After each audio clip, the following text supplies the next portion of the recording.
Ladies and gentlemen, we are live. We are live and back at it again, folks. It's a magnificent Monday, and we're kicking off another week in wrestling with a little bit of WWE RAW. What will happen tonight?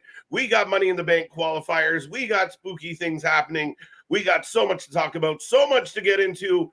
But strap in, strap on, grab your snacks, grab your feel good. It's going to be a good one. Let's go. Welcome to the show, by the way.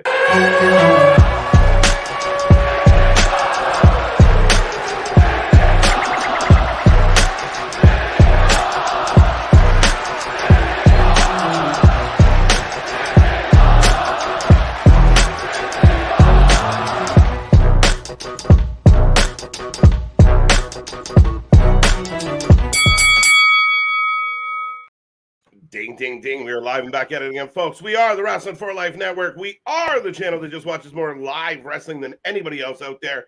We are the Wrestling Utopia, your alternative commentary. We are all the things, and if you haven't started watching this channel yet, I don't know what you're doing here listening to me, but make sure you click all those buttons. Be a friend, tell a friend. We want to see triple digits in the chat. We got about 28 minutes to the start of WWE RAW tonight. Crazy week here on the channel that all caps off at Forbidden Door at the end of the week.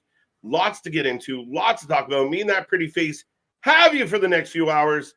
I hope everyone out there is having a wicked start to your week. I hope you're all doing well. I will remind you, I am Mr. Everynight KJ White, the Iron Man of YouTube. That is Big Nick. Ladies and gentlemen, boys and girls, children of all ages, the Wrestling for Life Network proudly brings to you its YouTube tag stream champions of the world, the Every Night Delight KJ White. I'm Big Nick, and he's alive. He might have gotten popped in the head, but he's alive. Gable's alive. He's alive and well and kicking. Apparently, he'll be fine. It will be very intriguing tonight to figure out what this means with the story. Do we get the Chad Gable that we have, come to know? Is he going to be zombified in some way, shape, or form? What will tonight bring? A couple money in the bank qualifiers.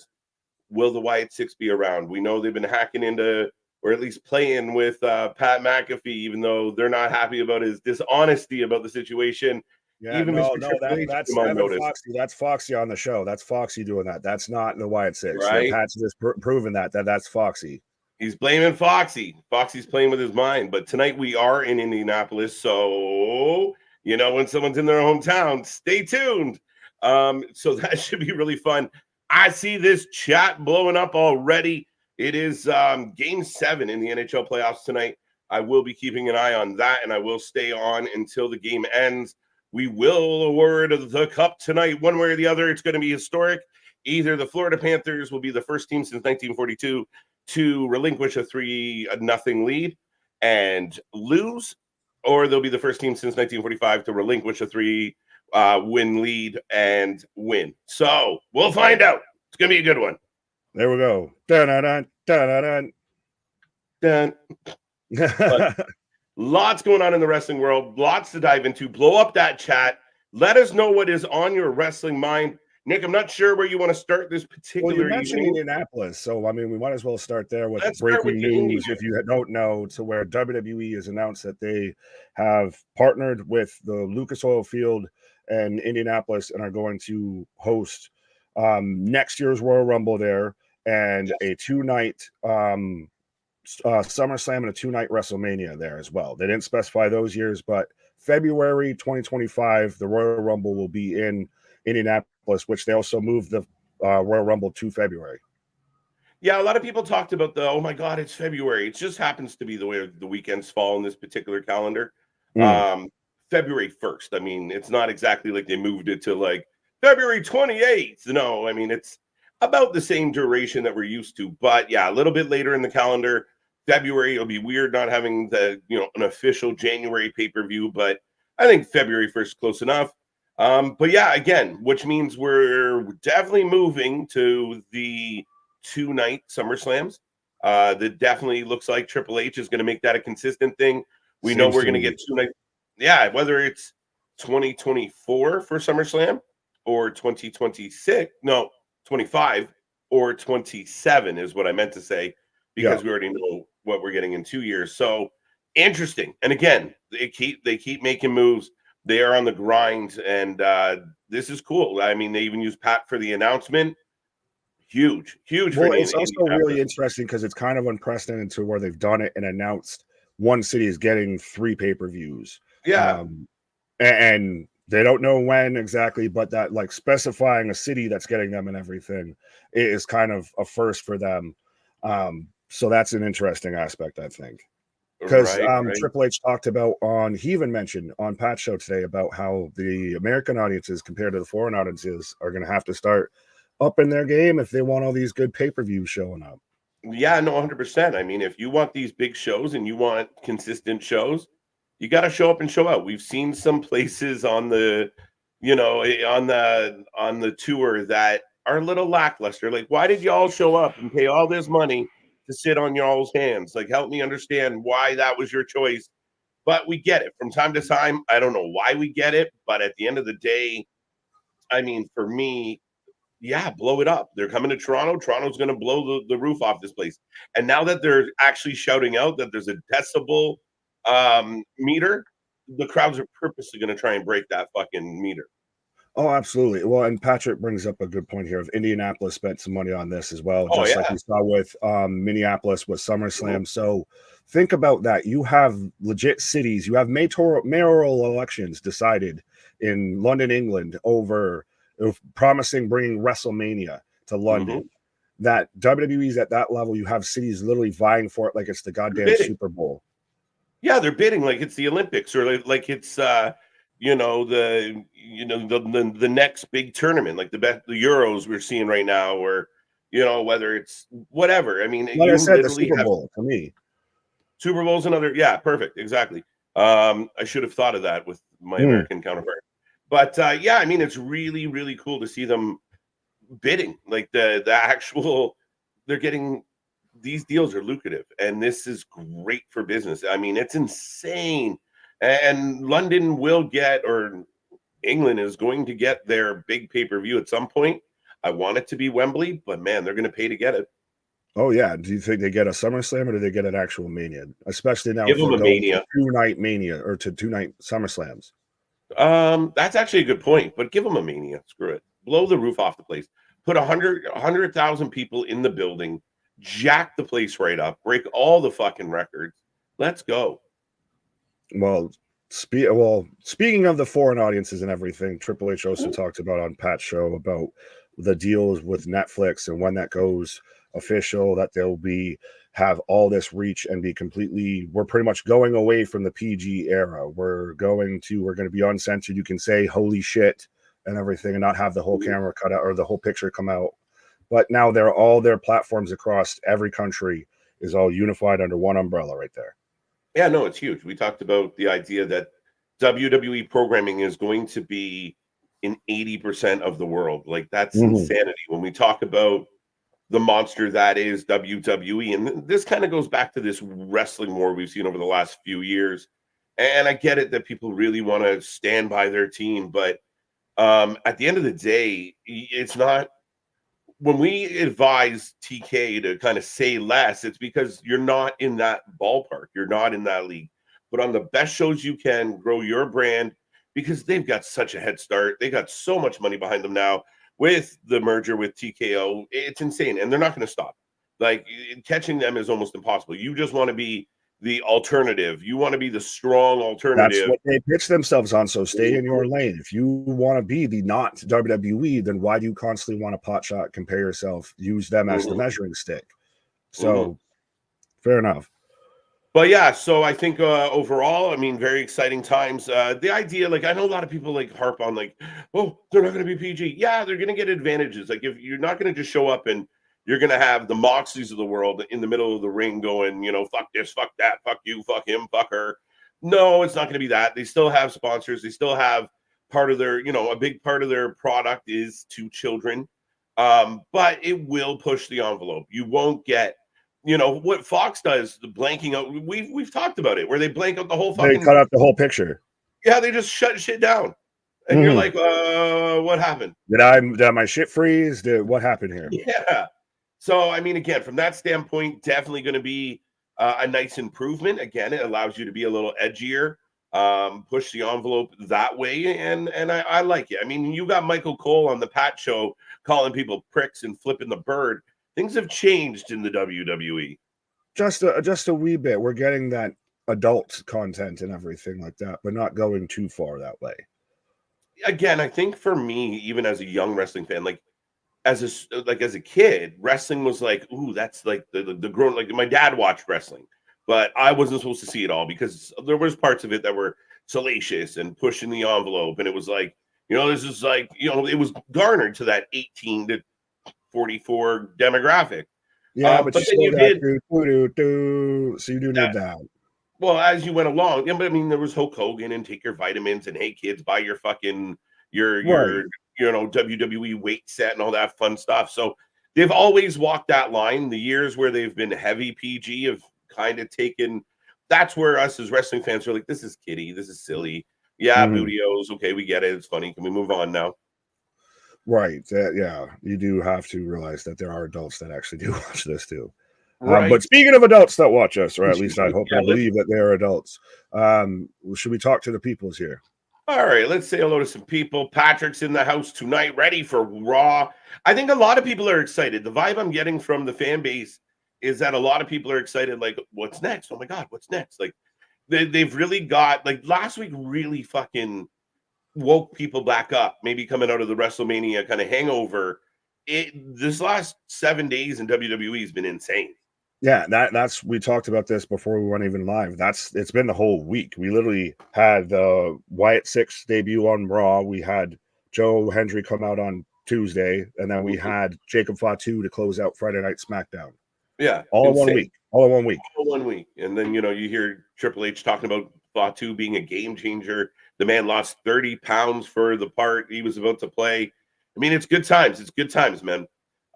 So yeah, I'm looking forward to it. Kevin, good to see you. Damien, the leader of the Hopium tribe. Looking forward to Chad Gable, Braun Strowman, and Bronson Reed. I'm looking forward to it too because I have no idea.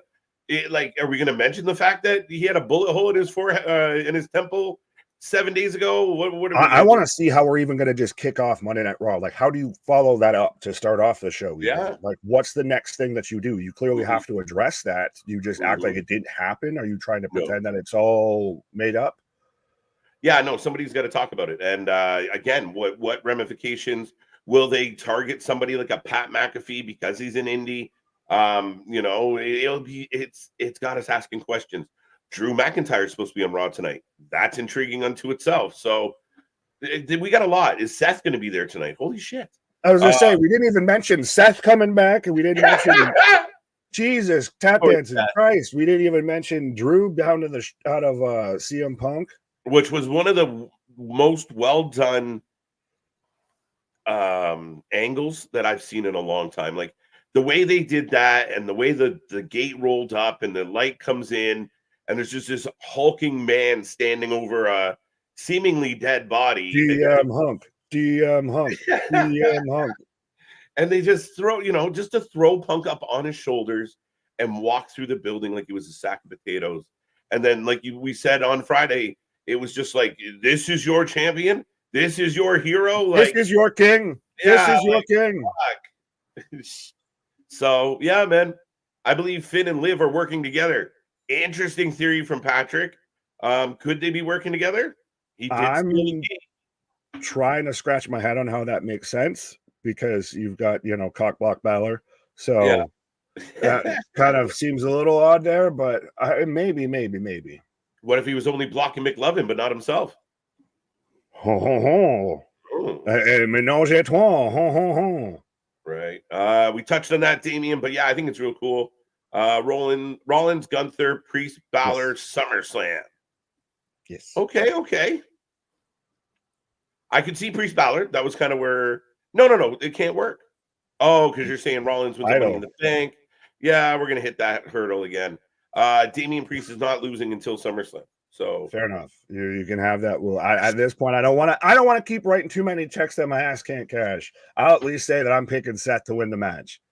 Yeah, I don't. I'm down to the fucking bottom of this checkbook here. I'm waiting for the bank to send me another one.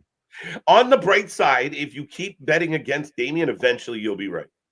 Blind squirrel finds a nut. Right.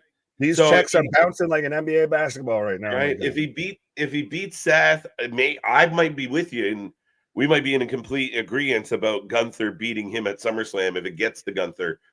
Could it go another way? Yeah. I mean, Scott might be onto something. But good to see you, Scott. Vance, Byron's in the house. Patrick, we got you. Eric, welcome back. TJ, what's good? How you doing? MDB is always a pleasure. Christian Power. Alexander's back with us. Who else we got? Jay, Kyle, Emo. The Geek Box, my second favorite box in the world. We're here. Hey, guys, hope you're doing good. Always doing well. Good to see you. Go check out Geek Box for the latest streamer reactions to all your favorite moments in wrestling. The man is nonstop putting out even not just the big moments like some channels do. He's getting all the moments. Right. Well, and then it'll be literally up before like the show's even done. That man's that fast. Yeah, it's really good. Larry, good to see you. Stoner Jesus, may the blunt be with you. Welcome back. RM, welcome. Eric, I think I got you already. Emo Cutie, I know I saw you. Saffit, Brandon, welcome. We got them filling up. We're almost at 100 already, folks. Still about 12 minutes to go before the show. So get in that chat. And once again, share with your friends. Give the gift of Wrestling for Life, your alternative commentary to all the wrestling. And it's an insane week here at the channel. Feels like 1998 again. Everyone on TV has a storyline, no match or promo wasted. That's a valid argument from Geekbox. I am in a complete agreement with that. I think it's been very much trending in that direction, and we're pretty much full pedal to the metal with that. This is a good point. RM, good to see ya. Reports are Cody broke 2 ribs from a flying Samoan. Yeah, we want to talk about reports because we can talk about reports. So of good old tuna getting cooked, simmered, sauteed there, fish filleted by Caleb Braxton out there. He's out there for those who didn't see. And again, we're just I love it. Bag, so Dave Meltzer about how he said and reported that Caleb Braxton had been in talks with AEW about working there and going over to that company and everything. Yeah. To which then Kayla even officially put out there and said, if I wanted to leave to continue working in pro wrestling, I wouldn't be leaving the biggest company doing it. Just instantly, just death blow, instantly shot that story to shit. Shot all over Dave Meltzer, like a WWE. You love to see it. You love to see it personally. No, and again, Dave Meltzer does these things where he just lies. At this point, dude, it's not even they're like they're lies. Straight out lies. He is at home on the shitter and an idea pops into his fucking noodle and he thinks, I'm going to tell people that because it'll get clicks. The little army of fucking trolls that follow him. Again, one of the biggest issues and the biggest causes of tribalism in wrestling fandom is assholes like Dave Meltzer. We've ragged on him so much on this channel as wrestling fans. He's disgusting. And he just talks. He doesn't have sources. He's not picking up the phone. Hey, Kayla, no, it's bullshit. We knew she was not leaving because maybe she could go to AEW. They don't view it. And what Dave doesn't want to admit and what people out there don't want to admit, like his little fan base and his message board fucking marauders, whatever the fuck you want to call them, is that a lot of people within the WWE doesn't look at AEW the same way. They're not like, oh my God, I can't wait to go over there and perform. No, they don't look at it like that. Absolutely. Well, and to me, it's not even going into the whole WWE AEW aspect of it. It's even just literally just talking out his ass of really she's got to come out there and put out that whole statement of why would I be walking away from WWE if I'm going to stay in pro wrestling? No, Dave, maybe actually if you don't have anything to say, then don't say it and don't put it out there as a fucking report and everything. But that's the thing is we take pot shots. We were just joking about how I write checks that my ass can't cash, just predicting what's going to happen, everything. But we're just giving our opinion. I'm not saying anything's fucking verbatim. I know this for a fact. Sources say anything like that. To sit there and put out complete false reports over and over and over again, it's just ridiculous at this point. Yeah, well, like if I was a person paying money to the Observer, I'd want my money back because you're conning me out of my money. because you're full of shit. You're completely full of shit, and it continues to be that way. And you know what? Again, everything he tries to do, and we've seen it before, even with it doesn't matter. We could beat this to death, but with the ratings and everything else, he is an absolute apologist. He's lost the respect of his friends. He's lost respect of his cohorts. He's lost respect from us, his fans. It's embarrassing. It's fucking embarrassing. He is right down there at the bottom of the pit with Chris Jericho for me. Yeah, I said it. TJ, good to see ya. Psycho Drew, yeah, what's up with Drew? We're gonna find out. Easy Bake, always a pleasure. I ran into Indy Hartwell at Disney this weekend. Right on, nice. There you go. I hope I bump into somebody. Finn being weird. Finn is weird. JV, good to see you. We'll get back to some of the longer questions in a second. Freddie Bots, WWE 2K epic gameplay. Sorry, I just had to do that. But good to see you, Fred. Wicked Wars back with us, feeling the sunshine. Mr. Golfer with his average 3.7 rating. I'm not sure what he's rating. Maybe I'm going with, because he calls himself Mr. Golfer. He's going for like a golf score. So the lower it is, the better you're doing. Hashtag no sponsor. Yeah, working on it. My second time stopping by. Well, welcome. Right. Alexis is back with us. Boston is back with us. Paul is back with us. Man, we were flirting with 100. We're still kind of flirting with 100. I've heard Jacob can't do international shows because that is something they'll work on. They got lawyers. They'll work on some pardons. Yeah, they have an actual legal team. Right. Meltzer strikes out again. I love it. We just beat that one up, though. Who else we got? Marvin's with us. Welcome back. That's the most Muhammad. I see you. Joan, Juan. I almost called you Joan. We got TJ. You guys rule. We'll end it with that. That's it. But what else is going on tonight, Nick? So on tonight's card, we do have Isla Dawn and Alba Fire taking on Katana Chance and Kane Carter in a non-title match. Show's already getting good graces for me. Let's go. And then we've got Cross versus Kofi, because we're still going with the whole feud of the Final Testament of Karrion Kross trying to corrupt Xavier Woods. We're going to get Emo Woods. Yeah, we still don't quite know where this is going, where this is heading, what this is about. Why this is a thing, I don't fully get it here. Listen, I'm all for trying to get the New Day something new. Not to sound redundant, but pun intended. They've been doing the exact same thing for a long time. I feel like the New Day lost some steam with the loss of the loss of Big E. Maybe the E stands for Eric. I know it doesn't, but maybe I will go with you there with the loss of Big E. Yeah, no, 100%. I think that I'm old to the channel, says C Money, 120 likes. I'm new to the channel. That's what that was. Welcome, Devin. How are you doing? And we also have Braun Breaker versus Ludwig Kaiser. Braun's going to spear the rings out of this man again. Oh my God, Kaiser. I mean, I want Kaiser to do some stuff. I don't know if this is the stuff that I want him. I'm worried that he might get. He's a skinny man. That's a big spear to take. But he is a little bit of. He's the underboss that you got to get through if you want to try and get at Gunther or anything like that.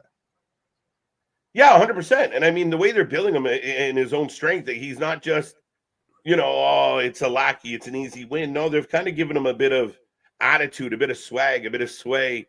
I'm a big fan. Bright future.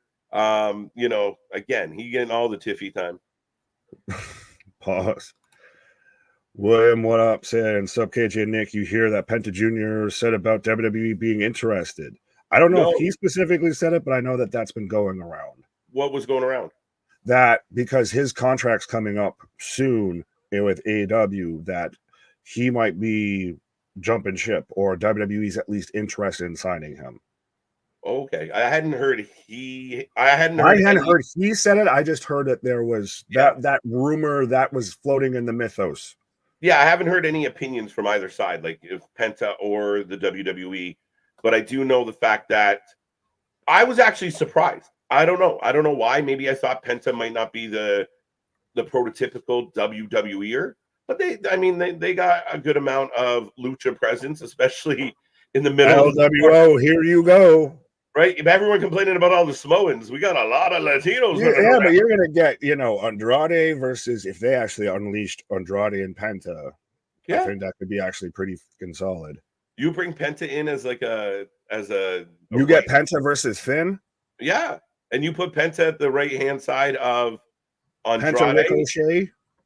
Yeah, no, 100%. Sorry, you were saying about you put Penta at the right-hand side of. Like if you had Andrade with a Penta next to him, like kind of what they flirted with in AEW but never pulled off or did properly. Man, if the WWE could get Alex Abrahantes, and I know Alex Abrahantes' cousin hangs out in our chat sometimes. Yo, tell Alex he needs to move company. Do the thing. Give him the Iggy. Go do the thing. You know what to do.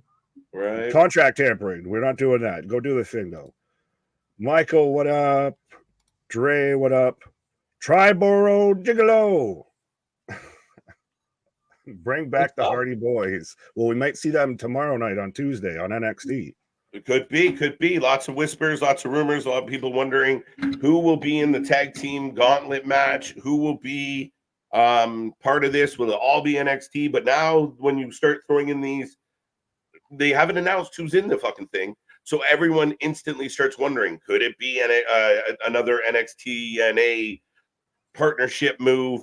Could it be some of the parties? Could it be the Rascals? Could it be ABC? Could it be anybody? We don't know. And that's the exciting part of it. We still look, even these guys, we still haven't found them. Facts. We know Alex Shelley recently lost the belt. Yeah, so now they're completely free agent, so they can go anywhere. And now does it seem more telling that, and this is, again, just trying to read the tea leaves as much as possible, as I know we're about to get to the show here. You could go to AEW with an indie belt and everything like that, because Tony won't fucking matter with that. There's plenty of guys on his roster that have indie belts. You wouldn't have an indie belt if you're going to WWE. That's a valid argument. And we got about 1 minute to the start of Showtime, folks. I will remind you, we have over 112 people here. We have over 120 likes already. We didn't only eclipse 5K, we also eclipsed 5.1K in the last 24 hours or so, 30 hours. It's been a very busy time at the channel. The channel is blowing up. Another month with over 100,000 views. We appreciate all of it. We thank you for our milestones. If you're watching right now, click subscribe. Nick and I will be syncing up our shows in a couple seconds here. You can do the same, but Raw is going live, folks. And Nick, I have now. I just got then. So half a hiccup here. I have now. There we go. Now we are in sync, folks. Get in that chat. Don't be quiet. Don't be shy. We take a prediction out of every single match. We take a rating out of 10 at the end of the night. So stick around. And tonight being a special night, I think I'm going to hang around. We'll see what's happening. If Florida's up by a bunch, I'm not doing it. But we might hang around until the cup is awarded at the end of the night, as it should end really close to the end of SmackDown. Or Raw. What the fuck? Friday. Yeah, they're going to be right. Yeah, Friday. There we go. Either way. But we are live. 100% appointment viewing with all of this, because you've got to watch every second, because you don't know when the howdy shit's about to pop off. No. We talked about this all week long. We were watching shows, and you and I have a pretty standard routine here on the channel. We like to get a little break in and stretch our legs and have a wee puff. And we're watching these shows like, you gonna go? No, you go first. Like, we don't want to miss. Right, literally. I think with the short that we put up of me talking about when Andrade won, I was literally starting it off with, we don't want to even walk away from this because the cool shit's about to happen. But we got Miz. Where's Pat? Oh, We're talking about Wyatt right out of the gate. Where's Pat? Or no, Pat's getting an entrance, I think, but maybe. Well, because that's there's Foxy, there's everybody, there's Boston Connor, all right in the front row here. Oh, wait a minute, we got Drew, dude. Yeah, Drew just walked out. That was Drew. Good man, good man. Try Burrow. We could use some more gigolos in the chat. Well, welcome. I'm just a gigolo. What's up, Anthony? Anthony will be here. His new favorite night of the week, Tuesdays. Right. John, what up?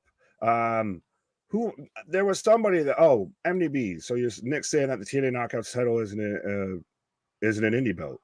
Yeah, I would say that it's not an indie belt. I was all mad because I thought you were saying I was calling it an indie belt. But yeah, we've got Drew. Huge CM Punk chance as Drew walks in the ring with the mic.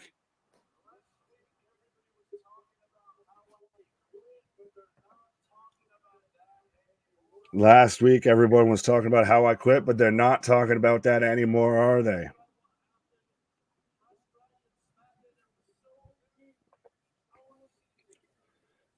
Oh, I love Drew, man. This is his best stuff. This is his best stuff, 100%. Excuse me. Yeah, I'm in sync. There you go. As long as you're not a Backstreet Boy, that you're good. Right. Together. Jesus Christ, Paul. The Miz, TJ. Yeah, why is Miz on commentary? So they were starting. Sorry, Nick. No, go ahead. They were starting to talk about Wyatt, and Drew came out and interrupted. So I love the uninterrupted vibe. He didn't get an entrance. He just showed up. Just walk out. Just this much. But then again, it's a little, I know it's a halfway suspension of he would still have to demand like pop, test the microphone. Is this thing on? Why are you turning on a microphone when he's not supposed to be there? But I do like, the whole that he's coming out here. No big production.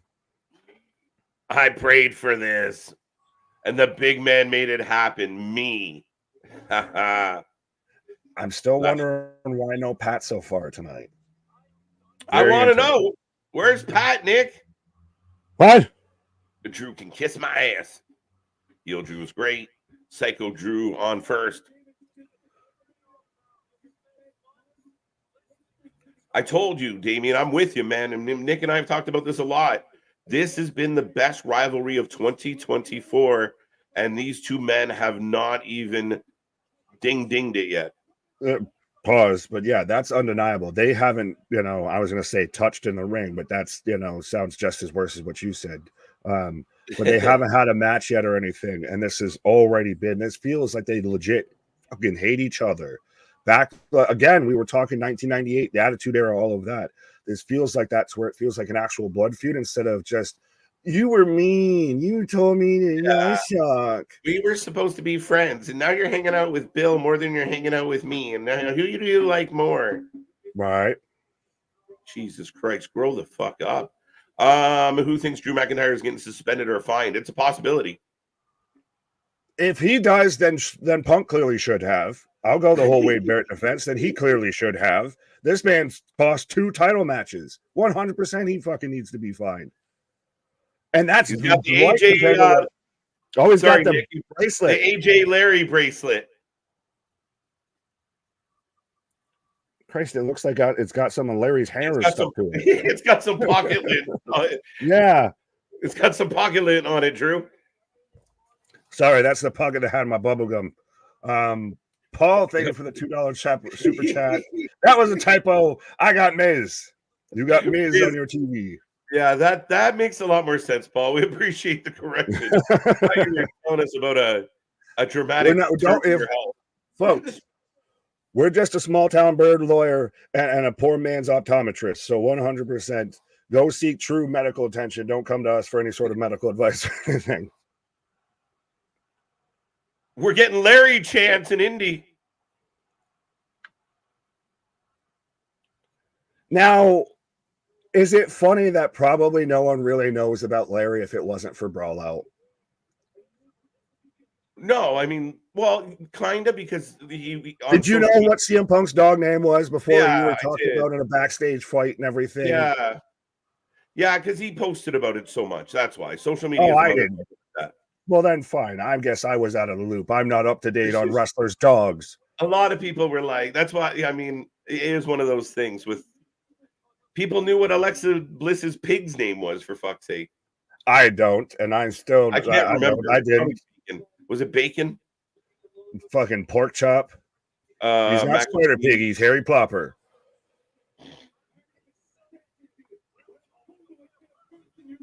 I love this. Drew's just management out here accepted you. I warned them what type of person you are, and now he's wearing the bracelet on. Love it, love it. Yeah, Beef Squash. Good point. I did point that out. Yeah, that's you got like the whole Pat McAfee crew right behind there, so we might be getting something. Drew's saying he's going to win the contract at Money in the Bank. I didn't think he'd be in it. Nor did I.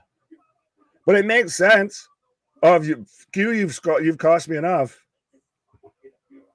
I'm going to win it in spite of your arse.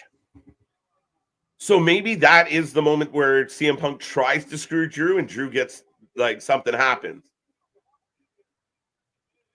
Yeah. I'm not sure how I feel yet. Because does Drew McIntyre not instantly become a favorite to win? Does he get screwed by Punk like you were just saying there a little bit? Does he actually get screwed over by Punk again? Which, I mean, again, how many times do you go to that well? But that's my concern. Finally snaps. Because you don't get to the SummerSlam match. And we want to do that without with him with the briefcase. I don't think. Like, if he wins that, does he not go try and get cash at the title? No, not necessarily, because he could carry that Money in the Bank for 12 months. Or he could cash it in night the fuck up. Oh, you were told. The reckoning is inevitable.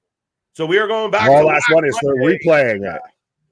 And I love how they're doing these replays as if Howdy or friends are producing them. Little glitchy, the typing's different. Dude, I've watched this so many fucking times. And listen, I might be a grown-ass mark, but the goosebumps happen. They happen, man.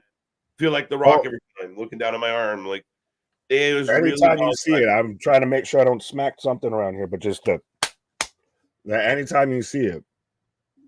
You see it on a couple of the fan videos of Bo looking up to the ceiling after they go out. Like, he blows out the lantern and then looks up, almost to say what we all expect, right? That one's for you, bro. And again, even that just it sends chills. It reverberates. But that's why I like if we are going to go with there's got to be a 6 member, I do like the sympathetic, idea that it is Bray's, the lantern's technically the 6, what have you. Larry was definitely more over. Yeah, I mean, again, I don't mind that sentiment. I still think there is a 6th. I still think they'll explain that the one person we haven't seen yet is the one person that kind of let them free. I wonder. Like, but then you shift it so it's Alexa's club then? No. I think that she's just connected to the 2. So remember, she was possessed with whatever that evil was. She helped instill it in this particular group. I think as far as like who set them free, I think that's always been Howdy. To an extent. I think he was a conduit. We're getting into the whole mythos. We need the Wyatt cinematic universe. And bro, that's again, you talked about the goosebumps and everything, and that's the part that I'm glad we get to see now a bit. And it sucks that we didn't get to see the full fucking vision. Is this man had a whole cinematic universe in his fucking head, right? As we got literally had a whole world in his hands. Gable, he's alive. We got Chad. He's got a band-aid on his temple. And he's got a super duper extra security. I would, wouldn't you? Absolutely. They tried to kill me. Hey, this is when he needs his heavies, like the Creed brothers and Ivy Nile and shit. You need to start actually getting some forces around you here instead of goddamn Maxine and fucking Otis. Yeah, the good news is, ladies and gentlemen, if you were just tuning in, we are with Chad Gable entering the building, and he's not a zombie, Nick. We were a little nervous. Anyone else notice that though when they were going past the truck that it had Alexa as when she had the black lipstick and everything like that? I'm just calling that out before everybody else points that out on Twitter, so we heard that here first. That's a good catch. That's a good catch, my man. As Braun Breaker coming to the ring, and who do you got? Braun Breaker or Ludwig? Braun Breaker. Well, I was about Breaker. to say I got the good catch because I was smoking that Braun Breaker. Yeah. Shout out Stoner Jesus. Right. Hitting that Braun Breaker. Facts. Just patched up the bullet wound. That's good. That's right. Like they just like you're okay. It's just a flesh wound. It is a flesh wound. How about this? But is it not funny that Triple H was even mentioning about the talk on fucking Twitter and everything of online of Chad Gable got shot in the head and talking about like eulogies and RIP posts and everything for this man, that Triple H is even paying attention. But again, social media is such a part of the game. Yeah, and that's how you play it. Right. No, 100%. And he talked about it today. They aren't using social media to dictate their play, but they are definitely using social media as part of the storyline now. They're using Pat McAfee's show. They're using Paul Logan. They're using their own social media and other aspects of their social media to really push the storyline. Yes, and I do believe you meant Logan Paul instead of Paul Logan. Did I say Paul Logan? Yeah. I caught it and I was like, man's cooking. Can't fuck him up. But I caught it entirely. I was like, man said Paul Logan. And my mind went, that's not right. That's not right. The new batch of good is good. We're both on that. We're on that, what was it? The Braun Breaker? And you're with us for 3 hours, folks. Right, folks. We'll get it together. No, we won't. The most fun you can have watching live wrestling here at the Wrestling for Life Network. We are in our first commercial break. I don't know if our buddy Curtis gave us any over-under tonight, but first commercial break. We're getting Ludwig and Braun Breaker coming up next. Right. Brunt. Chad. That's what it was, is the Braun Breaker. There you go. Yeah, I mean, it's very interesting. I mean, it looked like a bullet hole. And back to your original thought, I like that Triple H is playing into everything. Even the thing like today where, it blinks. You lied. And, Pat McAfee's playing it off. Oh, Fox, that's you. But then Trips is sitting there like, it was one of his producers and everything. Yeah, like Triple H is like, are you sure? Are you not nervous? He even just said of long-term booking, I hope you guys are here next week. Yeah, shit. Braun Breaker wins. Where is Pat? I want to know. Questioning minds want to know. Did anybody catch an explanation? Did they say something? That's what I was going to ask earlier. Did they say something at the beginning that we missed or talked over? Yeah. So chat out there, fact checkers out there, let us know. Did they address the Miz, or are they just trying to pretend that the Miz is Pat? Right. Yeah. Just a lot shorter and a lot douchier looking. Wait, why is he orange? This doesn't happen in AEW. Timeout. Who's orange? Are we talking about Braun? And are we comparing? Have we literally got to the point of where we're comparing tans on it? Respectfully, and I'm a scarf carrying member, as we all know. MJF has had some awful spray tans. Awful. Some botched. Man has came out there looking like Snooki from the Jersey Shore. Right. You're supposed to spray it on, not dip yourself in it. Big Papa Pump, Braun Breaker for the win. Yes, folks, give us your predictions. Who you taking? Are you taking Braun Breaker and Ludwig? Not sure what's going to happen with this match, but shall be interesting. The Miz is Pat. Whoa. Go ahead. I had the same idea.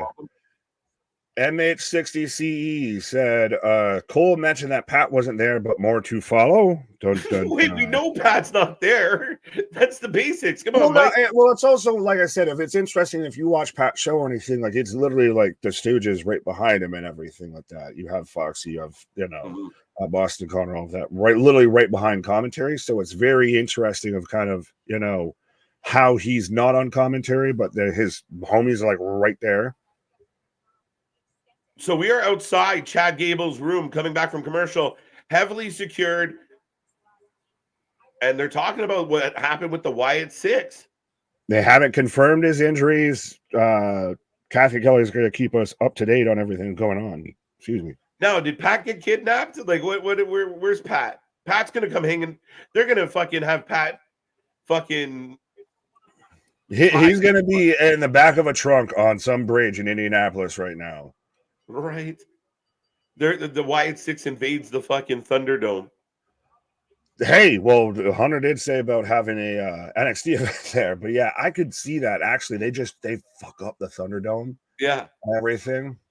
For those who don't know, the Thunderdome is not what they did in WWE in 2020. That's not what we're talking about. Nor is it the Mad Max Thunderdome. We're talking about Pat McAfee's studio that he does his show out of and everything. He calls it the Thunderdome because it's fucking a whole complex. Braun Breaker, Jersey Orange. Anthony, Boston, because they were dead and they were resurrected by the Dragon Balls. Yes! Anthony gets my Dragon Ball Z references. Let's go, because I'm sick of KJ not getting them. Let's go. I'm happy, Anthony. I didn't know you were Dragon Ball Z. There you go. Anyway, you guys geek out over your Dragon Balls. Or it would be Dragon Balls, my guy. Yeah. Pause. Related to Godzilla, because my dick dragon, and I spit fire. Jesus Christ. Maybe that's why we're hashtag not sponsored.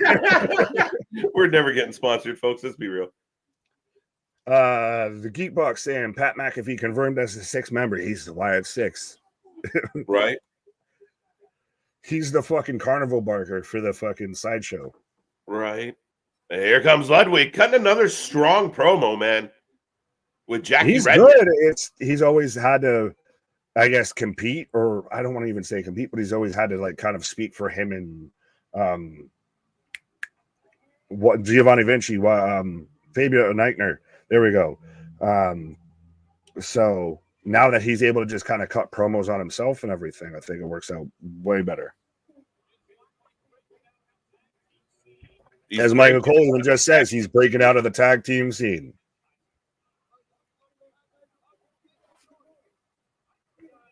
A lot of people think he's annoying.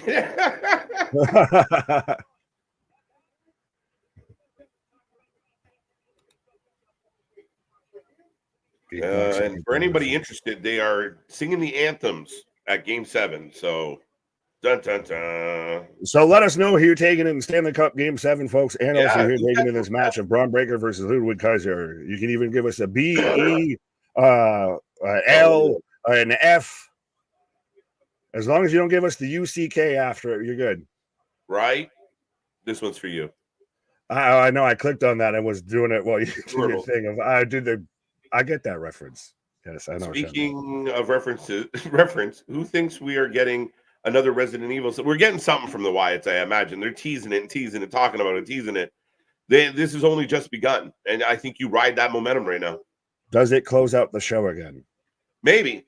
But if you keep doing it at the end of the show, then we expect it at the end of the show. So maybe not. But how do you follow up? Or do you just have it and then you just go on about your merry way? You have to just leave everyone shocked for a moment. Now, I mean, for the initial, like last week, maybe this week, maybe. Oh my God. He didn't even spear the man. He just ran into him. And the crowd starts barking. Braun Breaker's becoming such a beast, the fans are cheering for him. He is one orange motherfucker, though. Yeah, but no, the man's out here running. I think somebody put out there of like his combine numbers and everything that when he was trying to get in the NFL as a running back, and he was still like a 4.3 40. Man's got wheels. Yeah, he looks like he can roll. Ooh, Ludwig. I mean, technically, this would be more of a babyface position for Braun. Oh, absolutely, this is. Hey, but this is weird. So going back on when we talked about with Ricochet and everything, that they haven't touched on that really past that, and they haven't done the Samantha thing, but they've also had a lot of other things going on. Are we moving away from it being, obvious pasta that he was showing back up, or how do we feel with that? I think it's another one of those things that just kind of let it simmer, and then let's see when you least let everybody forget about it. Let people forget. Panthers finished the story. I heard that actually today on the Pat McAfee show. PK Subban, who does like the check-in, the hockey check-in with Pat, Well, will Edmonton finish the story? I was like, come on now. That's a thing. I think that's very much become a thing. Right. Oh, it's historic, Antoine. It's absolutely historic. Not since 1942 has it happened. We are seeing the coronation of a king of hockey, I think, tonight with Connor McDavid. If he can put him on his back and get this done, it's hard, man. And you always say, in a one game, winner take all, you want the team with the best players. And Edmonton has arguably the two best in the world, or two of the best in the world. One and maybe number three in McDavid and Draisaitl. So, but Bobrovsky makes me nervous. Bob, it's all about Bob tonight. You got a hot tootie on that, Bob. We got Neil and Bob on commentary. Am I Neil or am I Bob? Which one are you? As Braun running Ludwig into the apron. I'm really curious about this Pat McAfee situation. I am too, and it just popped me because I was thinking of us doing like Southpaw regional wrestling, and then like I'm Neil something, and I'm Bob.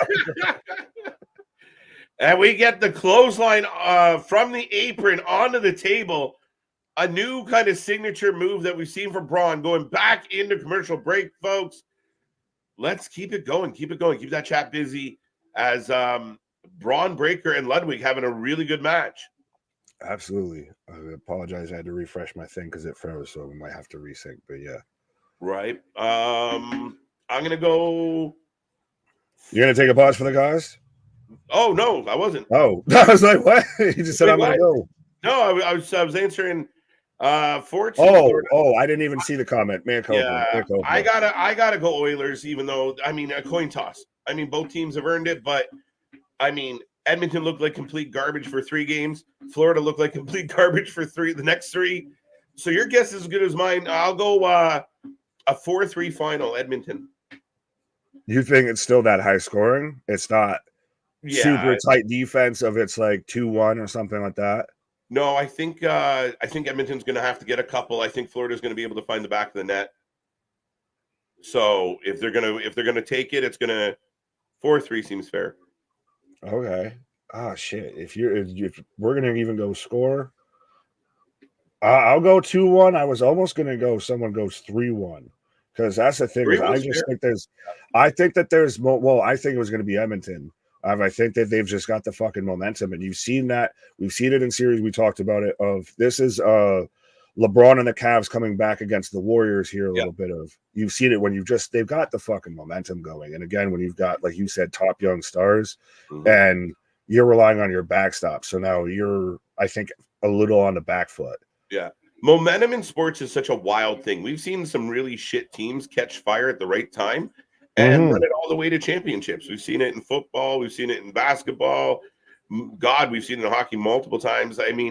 It is a really interesting thing once you get that confidence. The first goal tonight will be gigantic because the first goal will be Florida's way of almost like putting the brakes, like almost a bit of a roadblock on that momentum. Where Edmonton gets that first goal, then all the doubt, especially with Florida at home, you get that first goal as an Oiler and that building goes quiet, you feel all that pressure. Oh, wait, so rewind me on that here. So is the game at Florida or is it in Edmonton? Florida? That's why if Edmonton can take the building out of it with that first goal, woo! So you think Edmonton gets first goal?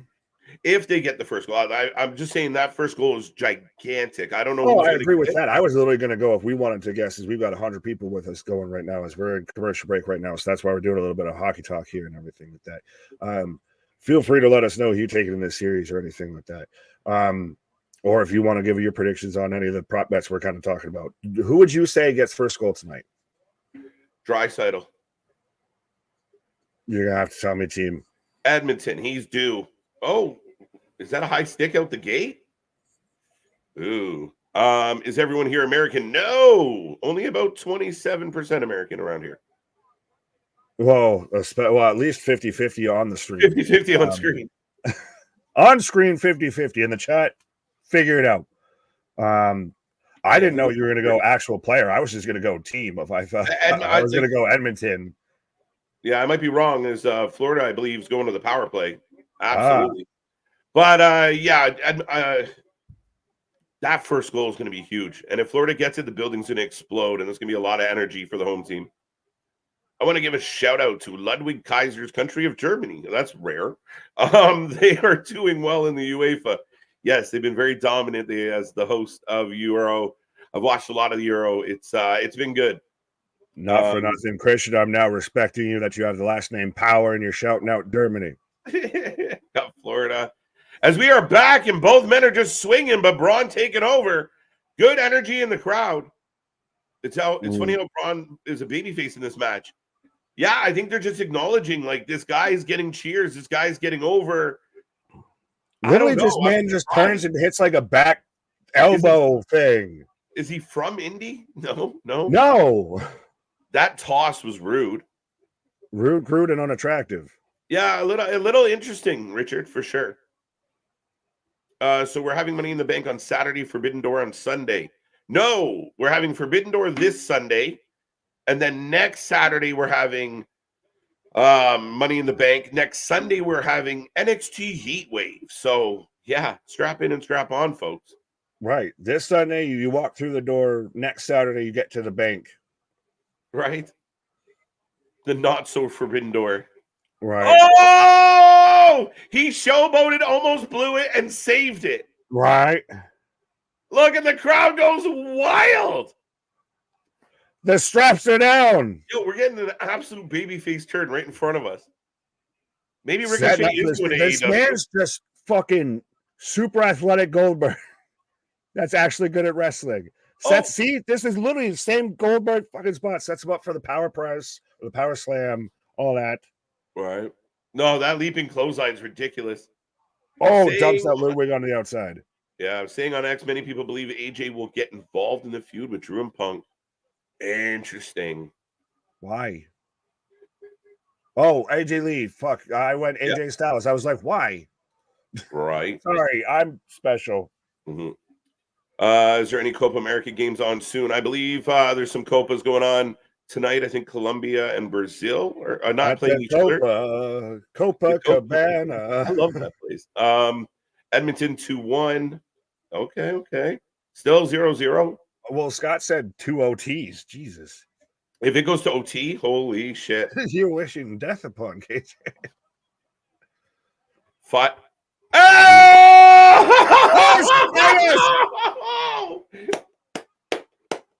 Jesus. What a fucking angle. And the crowd explodes. They did showed up. What we wanted them to do with Drew when he returned. They did it with Sheamus popping up out of here and just knee right to this man's cranium. And this goes back to what we were saying pre-show, Nick, of everything kind of matters. You know what I mean? Like every second of television. Oh, he gets speared! Spear on the shadow in the air.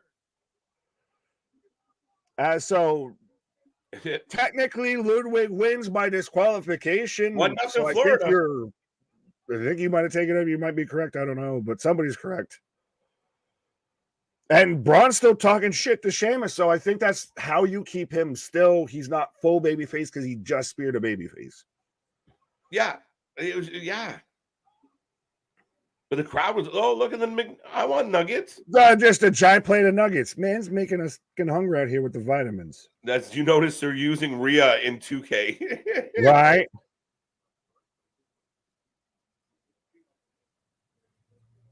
This literally looks like the bro. Buff kids hang out. Why?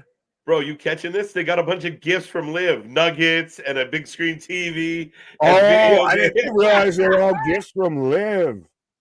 Man's got the PS5. She's pimping out the Judgment Day's usually dark and gloomy set. Bro, it's just their fucking clubhouse. It's Bart Simpson's fucking treehouse. Yo. What? That's cool. Hawk Someone just clip that right now and just, what is Dom showing the Judgment Day? Yeah, that's going to happen, right? I need these templates on my desk by tomorrow morning. Yeah. Have you noticed every pay-per-view under Triple H has had a surprise? A lot of them show has a surprise. Fuck, are you talking about every pay-per-view? I don't know if it's been every single one, Byron, but I mean, again, he understands how much fans like a good surprise. Right. Well, and there's follow-up on it. There's follow-through. Not just big surprise and no follow-through. There's big surprise and then follow-through. Like, we got Danielson and Adam Cole back-to-back. Yeah. But there was no follow-through. Not enough. Juggalette Jen and the Hatchet Girls. Welcome, welcome, welcome. Been a while. Liv brought these Goons McNuggets. I know. What the fuck? She turned out to be the perfect girlfriend. Facts. This girl's spoiling this man. Shit. My wife can't hear me say that. I'm gonna get it. Liv sent him that on. Yeah, that's exactly what out of the fucking behind me. Just tell me to duck. Right. That's exactly my first thought, MDB. Pop. Yeah. Well, on a championship belt, you got to spit shine it. You give it that old hawk tour. Well, a former champion did that. As an American citizen, I will say this: I would rather vote for Hawk Tua than any of our candidates right now. What? 1-1. Bird Lady coming to the ring. Up next, the Money in the Bank qualifier as Kairi, Bird Lady, and Shayna Baszler will go at it. But yeah, it is now 1-1 as Edmonton equals the score. Holy shit, that was fast. That's why I was really like, wow, okay. I thought it would have been very tense defense instead of still playing kind of fast and loose out here. But yes, we're getting Kairi, Shayna, and Lyra. No, I think if you're coaching this game, you tell your boys, go get it. Don't sit back and try not to lose. Go get the dub. If you're Edmonton, you have nothing to lose. If you're Florida, you have everything to lose, I feel. Just go after it. Dictate. Oh, yeah, just fucking get it. Yeah. Something I stole from Randy Couture is impose your will on the situation, right? Like, you dictate where the fight's going to happen, and you dictate how the fight's going to happen. So it's all about the implication. Right. So we're off and running. Bird Lady qualifies. So who are we taking, folks? Who are you taking? Kairi. You're taking Sane. Well, maybe Shayna. I gotta try and remember who's qualified for the match. I'll go Kairi because Asuka's on the sidelines. You got to give her something to do. Fair. Word. Sup odds? Kairi. I think I'm gonna go Bird Lady. See, every time we bet up against what else is new at this point? I want to see if somebody knows the odds of every time Lyra's in a match. Does KJ pick her? Because I feel like that's the case. She keeps winning. That's the problem. Until she don't, like against Roxanne Perez. Right? She's like my lucky pony. Is Carlito part of the Judgment Day? No, he's a part of it. He didn't even give him his own T-shirt. He is official, a part of the Judgment Day. Yes, that's why it was confusing that you said no. He is a part of it at the beginning when he asked if he was a part. As we are back in commercial break, Damien says he is going to put an end to Liv tonight. I don't know what that means. There you go.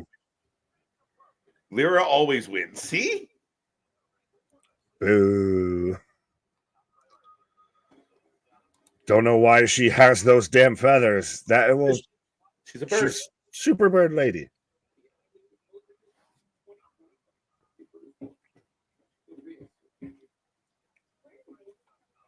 Carlito, the Judgment Day's groupie. Oh God, no, that's currently kind of Liv actually. You know what though, Carlito, like even that little scene there, Carlito as just kind of this, not a spooky ooky guy, but the kind of the older kind of funny guy kind of works. Like, oh, now that's cool. I was like, the uncle that just is hanging out with all your cousins and shit like that. That's down there playing video games. Yeah. Uncle Rico in the house. We're the one that can actually go and buy everybody alcohol. I'm not saying that any uncle of mine did that or anything, but can go and hook you up, buy some beer and everything. We're all going to have a good time. Right. I'm on vacation in Venezuela for 9 straight months. For 9 straight months? For what? 9 straight months. It's a good reason to go for 9 months. I mean, he took that hot tour flight. Well, enjoy Venezuela. She flew Hot Tour Airlines. Don't know why she has those damn feathers. Got that. Sean Spears versus Trick Williams tomorrow. Interesting. That is interesting. Maybe Spearsy, because Trick has maybe struggled in some matches, Spears might be a guy to kind of work out some things with him, get him to slow down a little bit. I think Trick's biggest problem is he tries to do everything at 100 miles per hour. You got to get him to find a cadence in his delivery. There's no rhythm to it or anything like that. It's just go. Well, and he still does well at times. It's just, and it's like Ilya's match with him was great. The Carmelo ones, I think, he's just done a string of bad matches, so he needs something. But we did also have that shot that ended NXT with all 4 men down. All right, I'm looking for Pluto signs as we're in the backstage, and Braun Breaker just pounding on Pierce's door. Right. Good God Almighty! What is your issue? She's a peacock. Gotta let her fly. Facts. JD versus Awesome Truth is the main event. Barn burner. Was that announced? I don't know. I hadn't heard it, but right. Oh, okay. Sami Braun. You're looking at your new IC champion. Sorry, Chad. Yeah. Which is interesting. Has Chad been just foiled again of constantly always the bridesmaid, never the bride? I just don't know what they're doing with him. That's the curious part, because I assume the heel Chad would get another title. Oh, yeah, absolutely. Money in the Bank. Money in the Bank, Braun versus Sami? Oh, in Toronto, though. Shit.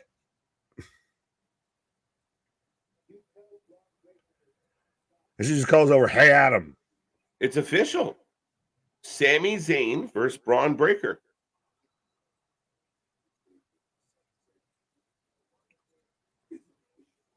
It's official. It's official. It's official like a referee whistle. What? Here we go. Michael Cole, or was that Michael Cole? Or was that Mrs. The first line I heard after that is "Good luck, Sami." Right. Braun versus Sami at Money in the Bank. Oh, why are we shilling for Prime? Fuck. The hunt for Prime X. Good Money in the. Good, what are we showing? What? They were doing a whole Prime pitch there for Money in the Bank. It was like the hunt for Prime X or something. It was some fucking ad for Logan's drink. Boo, boo. Never booed a sponsor before. I'm not gonna lie. Well, when the it's time for everything. Here comes Kairi. Braun versus Sami at Money in the Bank. A little bit unexpected, but to me, this is the moment where Ricochet helps. You know, if Braun is ever going to lose a match, Ricochet could cost him this one. Well, I mean, again, he's out there of, I'm tired of people getting involved in my business. Well, Sami just got involved in your business, and maybe one more person gets back involved in your business. Right? Is that Christopher Daniels' big brother? Facts. I honestly think they killed Chad Gable off. No, he's still here. He's still here. He's still good. He's got a bruise on his temple, though. That's about it. Yeah, I think it's just one of those of that they chose to do it specifically right there that literally looked like the man got little bap bap.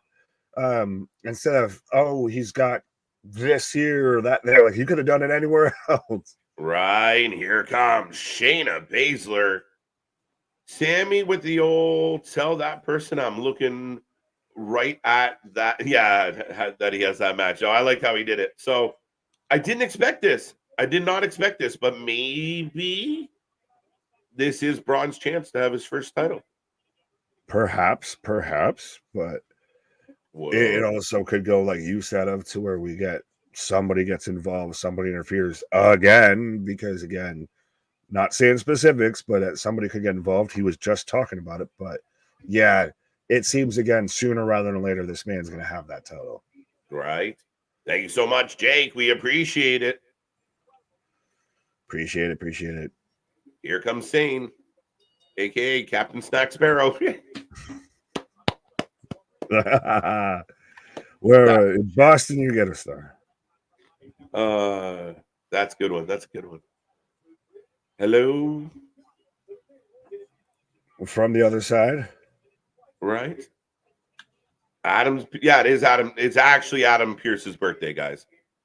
Yes, and he did also point out that he hadn't been fucking hypnotized or corrupted or anything like that by the Wyatt Sick6, because someone directly asked him. He's like, no, because they had all the spooky posts of calling him Postman Pierce and everything. Well, I do think that Triple H might have want to explain that, how he avoided any damage. Did he address that at any time? Like, how come Triple H didn't get? He's a master of Tai Chi. Just ho. It's the game. He just, he knew you something. Don't fuck with the game. He just showed him the sledgehammer and was like, nah. Right. Does Ricochet cost Braun? I think so. If I was a betting man, that's where my money would be going right now. Kairi's got both women, both down. Right. Shayna for the win. So we got a nice mixed vote here. I didn't put it in a poll because I was lazy, but I should have. Fair enough. Bird Lady for the win. Scott saying I'd take Shayna more seriously if she got rid of the Ronda eye makeup. Well, she did the Ronda eye makeup before Ronda did the eye makeup. In all fairness. Right. Bird Lady for the win. Giant crossbody from Kairi as we go to commercial break right now. Back into commercial, folks. We're rolling through this first hour. Time's a ticking. But if you haven't made your guess yet, who do you think's going to win? And actually, now that we're on commercial, it gives me time. What else is on the conversation docket? Fair enough. Did you have something you wanted to talk about? Nope. I'm just going to put up this poll rule. But yeah, keep it coming, folks. Keep it coming. I hope Kairi stands out this match. Since her return, she has looked rough. How? How did she look rough? Part of the fucking Kabuki Warriors. How did she look rough? Do you need glasses, sir? How did she look rough? Herself. Yeah, I'm curious. Who do we have in the women's Money in the Bank? Who can do a big time spot? I got Kairi Sane. That's always kind of a thing, I feel, when it comes to any of these multi-person ladder matches, is who's the high spot. Yeah, I mean, I believe Io Sky has already qualified, so you do have her. Actually, then shit, because you wouldn't do both of them in the same match. You might. Becky Jr. I personally wouldn't, but here, I'll pull up the card real quick and see if it'll remind me of who's in it. Christian, you tripped me out. Bold question. Do we see Becky back before potentially the Royal Rumble? I mean, again, a lot can happen between now and Rumble. Triple H even mentioned the fact that, look at everything that's happening, and we don't have Charlotte, we don't have Becky, we don't have this person, that person. Like, it's pretty impressive. He, referred to Becky being on a hiatus. So, yeah, I mean, Rumble, WrestleMania season's always a time where people seem to pop back up. So it's possible. Right. But so we have Io and Chelsea Green already in the women's Money in the Bank briefcase. Chelsea for the win. Nah, Tiffy. If Tiffy's in it, she gets the win, I feel. Chelsea would be my number 2. I'll switch my pick and say Chelsea say Shayna if I'm allowed to do that. You're taking Shayna. I ultimately think you might be right, but I just don't want to pick Lyra just on principle, so I'll take Shayna. Fair enough. I think Asuka hit a lot of Kairi's flaws in the ring. Sorry, I don't know. I don't see that. What flaws does she have, sir? Yeah, I'm curious. She was a very strong singles competitor prior. Former NXT Women's Champion. Yeah. Former Stardom Women's Champion. Did very well. Put some respect on Kairi Sane's name. Yeah. I'm curious. I mean, again, to each their own, but I don't think that's accurate. Yeah, I wouldn't agree with that personally. But that's you have your opinion. But if you want to show your work, as brainbuster or reversal into a brainbuster from Kairi on Shayna on the apron. We do not. Becky will not go to AEW, guys. Nope. Becky's not going anywhere.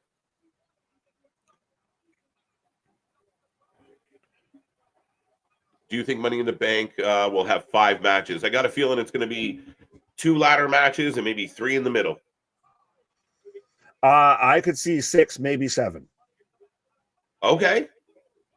I think you do the 2 ladder matches, and then you pretty much just do a card around the 2 ladder matches. You have the 2 ladder matches, and then you build the rest of the card around that. Like you have Sami versus Braun. Sami versus Braun. You probably do a world. We've got the world title match between Damian and Sami, or Damian and Seth. Jesus, I can say words. Come back to me, mind. So right there's 2 matches. You add 3 more.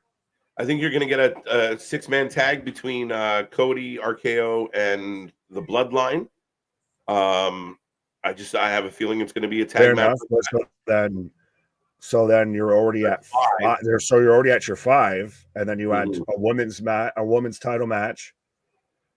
Yeah, maybe Liv versus. Maybe you do something on a pre-show, or you do something. Oh, Katachime! Katachime! Roll up! They love their roll up! The clutch. Roll through Lyra, the most devastating move in professional wrestling. She's mastered the roll up. That's her only move. That's her fucking finisher, is the roll up. It's good. That step up Enziguri was pretty. Missed the second one. Oh, Kairi, stand up. She missed. Why'd you stay down? What? What is happening? Oh. Baszler with the kick to the knee to the. Yeah, just go. 2. Good action here, folks. Well, and that was a good sequence of just kind of boom, boom, boom. I mean, towards the back end with Kairi and Lyra, it kind of got. But yeah. Yeah, nice applause from the crowd. The overhead shot of everybody being down is a nice touch. Yeah. Like I was saying earlier, they ended NXT with that. And that's why you kind of see now like the 4 guys that are all kind of going for that belt. Right. This is Awesome Champs reigning out. Shayna has been eating a lot of crow lately. Money in the Bank might be the carrot Triple H has been dangling for her. Sorry, I just popped myself with a joke of Shayna and Lyra and eating a lot of crow, and I just fucking moving along.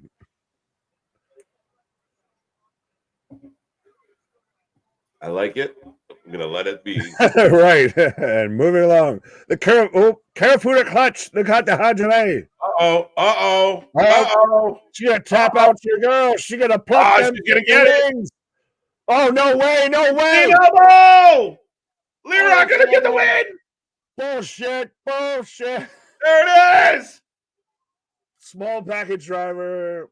The Nightwing. That's not a small package. That was a finisher. Whatever the fucking driver. Mishinoku the driver. Kakao driver. We'll call it that. The Kakao driver. The they call it was the Nightbird, or no, what did they call it? The Nightbird singing in the dead of night. I lost what they fucking said. It's the plucking there, but goddamn it, Lyra picks up the 1. She always wins, bro. She's like the Orange Cassidy of WWE. Get the fuck out of here. So we got 3, and the fans like doing the woo. Not wrong. Kairi's been booked like ass. Well, wait, those are 2 different things. How she's been booked and how she wrestles are 2 different things. Literally, 100%. Drew and Pierce, Nick. As they're arguing about how he's got to qualify. He's suspended. You don't deserve it, because he's even asking him, did you mean what you said last week or saying you quit? No. Well, I'm going to mean exactly what I say right now. You're suspended for 30 days. Are you? Give it to him. That'd be awesome. You can't do that and then do nothing to Punk. You can't. At that point, you're making this man a babyface because he's fucked the system. He's turned into the Tasmanian devil. Oh, okay. And there's Liv. I like how they've still done the shot carries into the next one, but I missed the end of Pierce Drew. What was said? Daddy's girl in the house. Oh, bro. Oh, sweet Jesus. She's gonna break the internet and wrists out here. You watch this. We were doing the whole walkout. She smiles back at the camera. Give Liv credit, man. The girl getting herself over.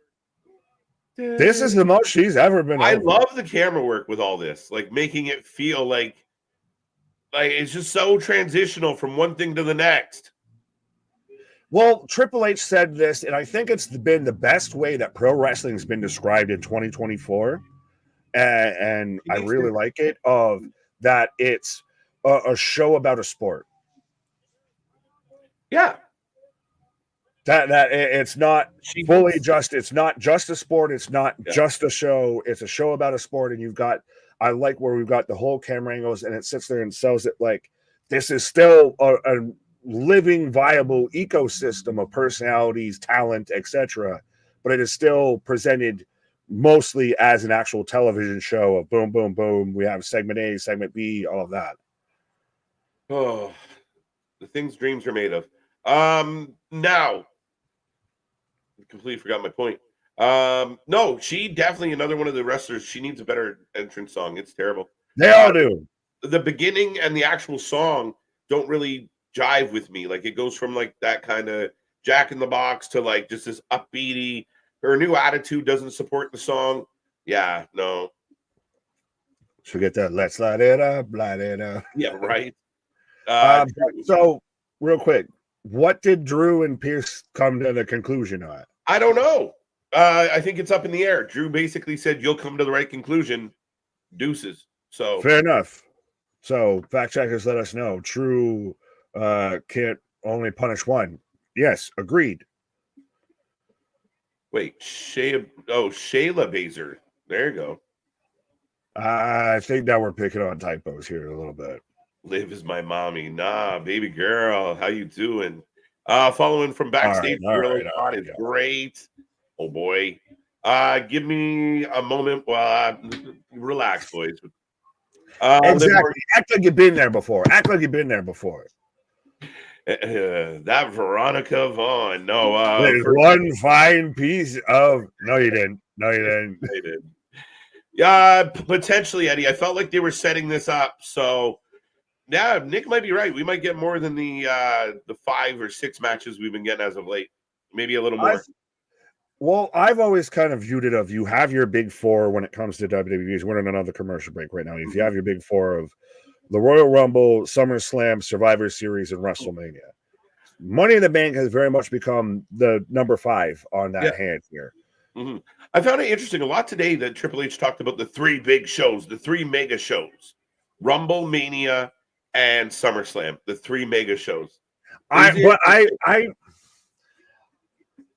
Is it because Survivor Series has become so attached to the gimmick of Survivor Series matches, of war games? And again, we've talked about this of you can't always have shows that are built on a stipulation because you don't always have a situation that fits the stipulation. Yeah, I think they've done a good job so far because remember, it's not that old, and I think they've done a good job of having reasons to have the match, right? Well, the War Games isn't that old, but I'm saying Survivor Series as a whole, like even having Survivor Series matches when you had brand versus brand, all of that shit. I want them to go back to a little passe now. Go back to traditional where everybody has to make up a team. They know what it is. It's just like a fucking league night. Let's go. What's up, Seth? Stanley Cup Finals, Game 7. Yes, 1-1. A little less than that on my clock right now. You get like the New Day and the Final Testament paired up together. The final day. Right. Revenge tours can have break pop music. Yeah, right, MDB. I'm struggling with this. Like, why are you so bubbly for somebody? I mean, does it make it worse when the girl's kind of smiling on her revenge tour? Like Taylor Swift, because maybe now we got bad blood. Right. Drew versus Sheamus versus Kaiser next week. All right. Wait, what? Is that legit? Huh. Maybe. Interesting. Here's my prediction for Dominic Mysterio and Liv. We are getting a more and kissing. All right, Christian. Thank you for that. Kissing. KJ and Nick, we may have some people under 18 to 49 in here. You might.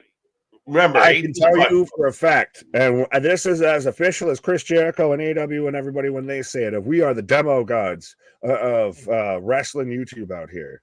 Right. I will take a minute to remind everybody we are in commercial break. Keep that chat going. We got 125 people with us. If you have not clicked like or those little reaction buttons yet, do so. Help the algorithm, help grow the channel. We literally are on fire right now. It is growing by the minute. And now we're heading towards our next milestone, 6K. We thank everyone for 5K. Remember, tomorrow, NXT, Wednesday, Dynamite, the go-home show for Forbidden Door.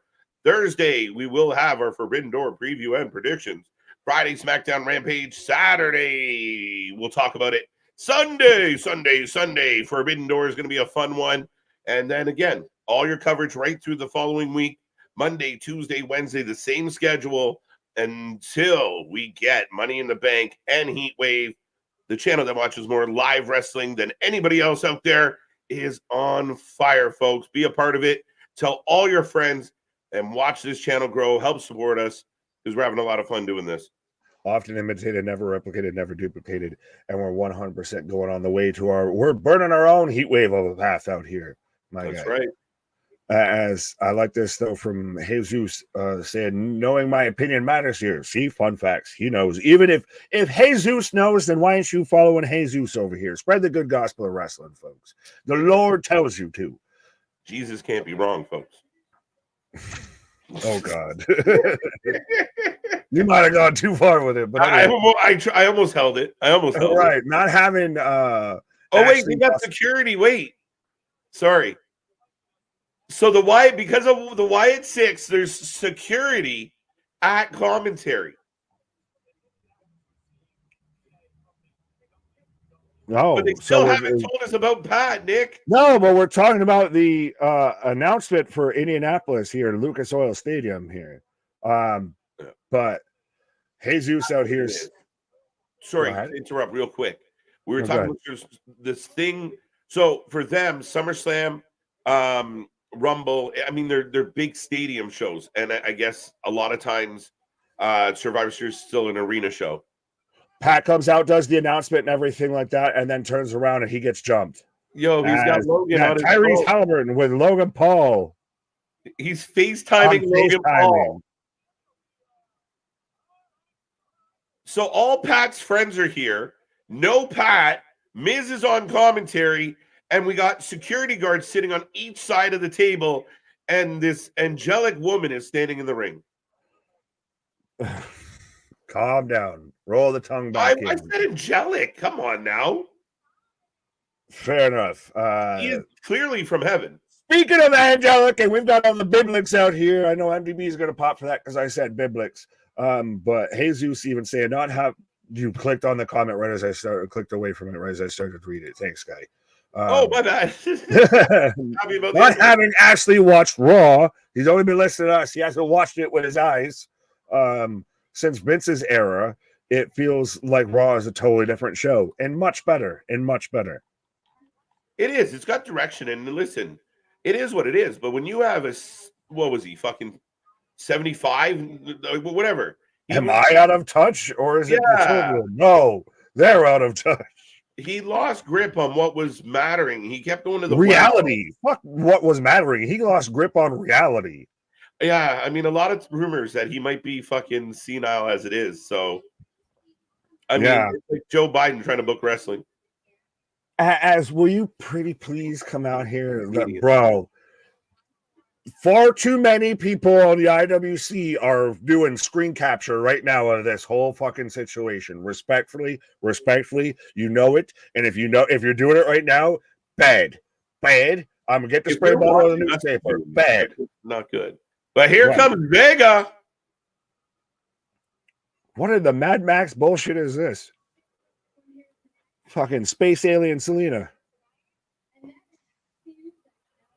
Damn, let's go. Michael, shut out. You guys. Let me in. Sorry, I did it again. Go ahead. Bad timing. You guys make wrestling so much more enjoyable. Would you like to answer, Clicky? Too much shit's happening, apparently. Apparently. Man's popping off. You guys make AJ's proven that his hands are above 10-2, so 100% so should you. Twitchy as shit, though. You guys make wrestling so much more enjoyable. No, thank you so much, Michael, and thank you everyone else for the love. We love doing these streams. We really do. Y'all make watching wrestling so much more enjoyable. Keep it a bug. That's the thing, and the bigger this party gets, the more enjoyable it gets. If y'all weren't here, it'd just be me and Nick arguing with ourselves. That's no fun. Literally. Just it'd be sad and pathetic. There'd be like a one light dangling and everything. We'd look like Meltzer's living room with all that fucking shit all over the place. Every WWE fan needs to move to Indianapolis next year. Shit. They're starting a convoy. They're starting a religion. Liv's a short woman, and she's significantly taller than fucking Zelina out here. Is she from the Lollipop Guild? Vega's little. She's little. A little person. Little. Well, then you had Braun that's like gonna fucking rip her arm out of her socket.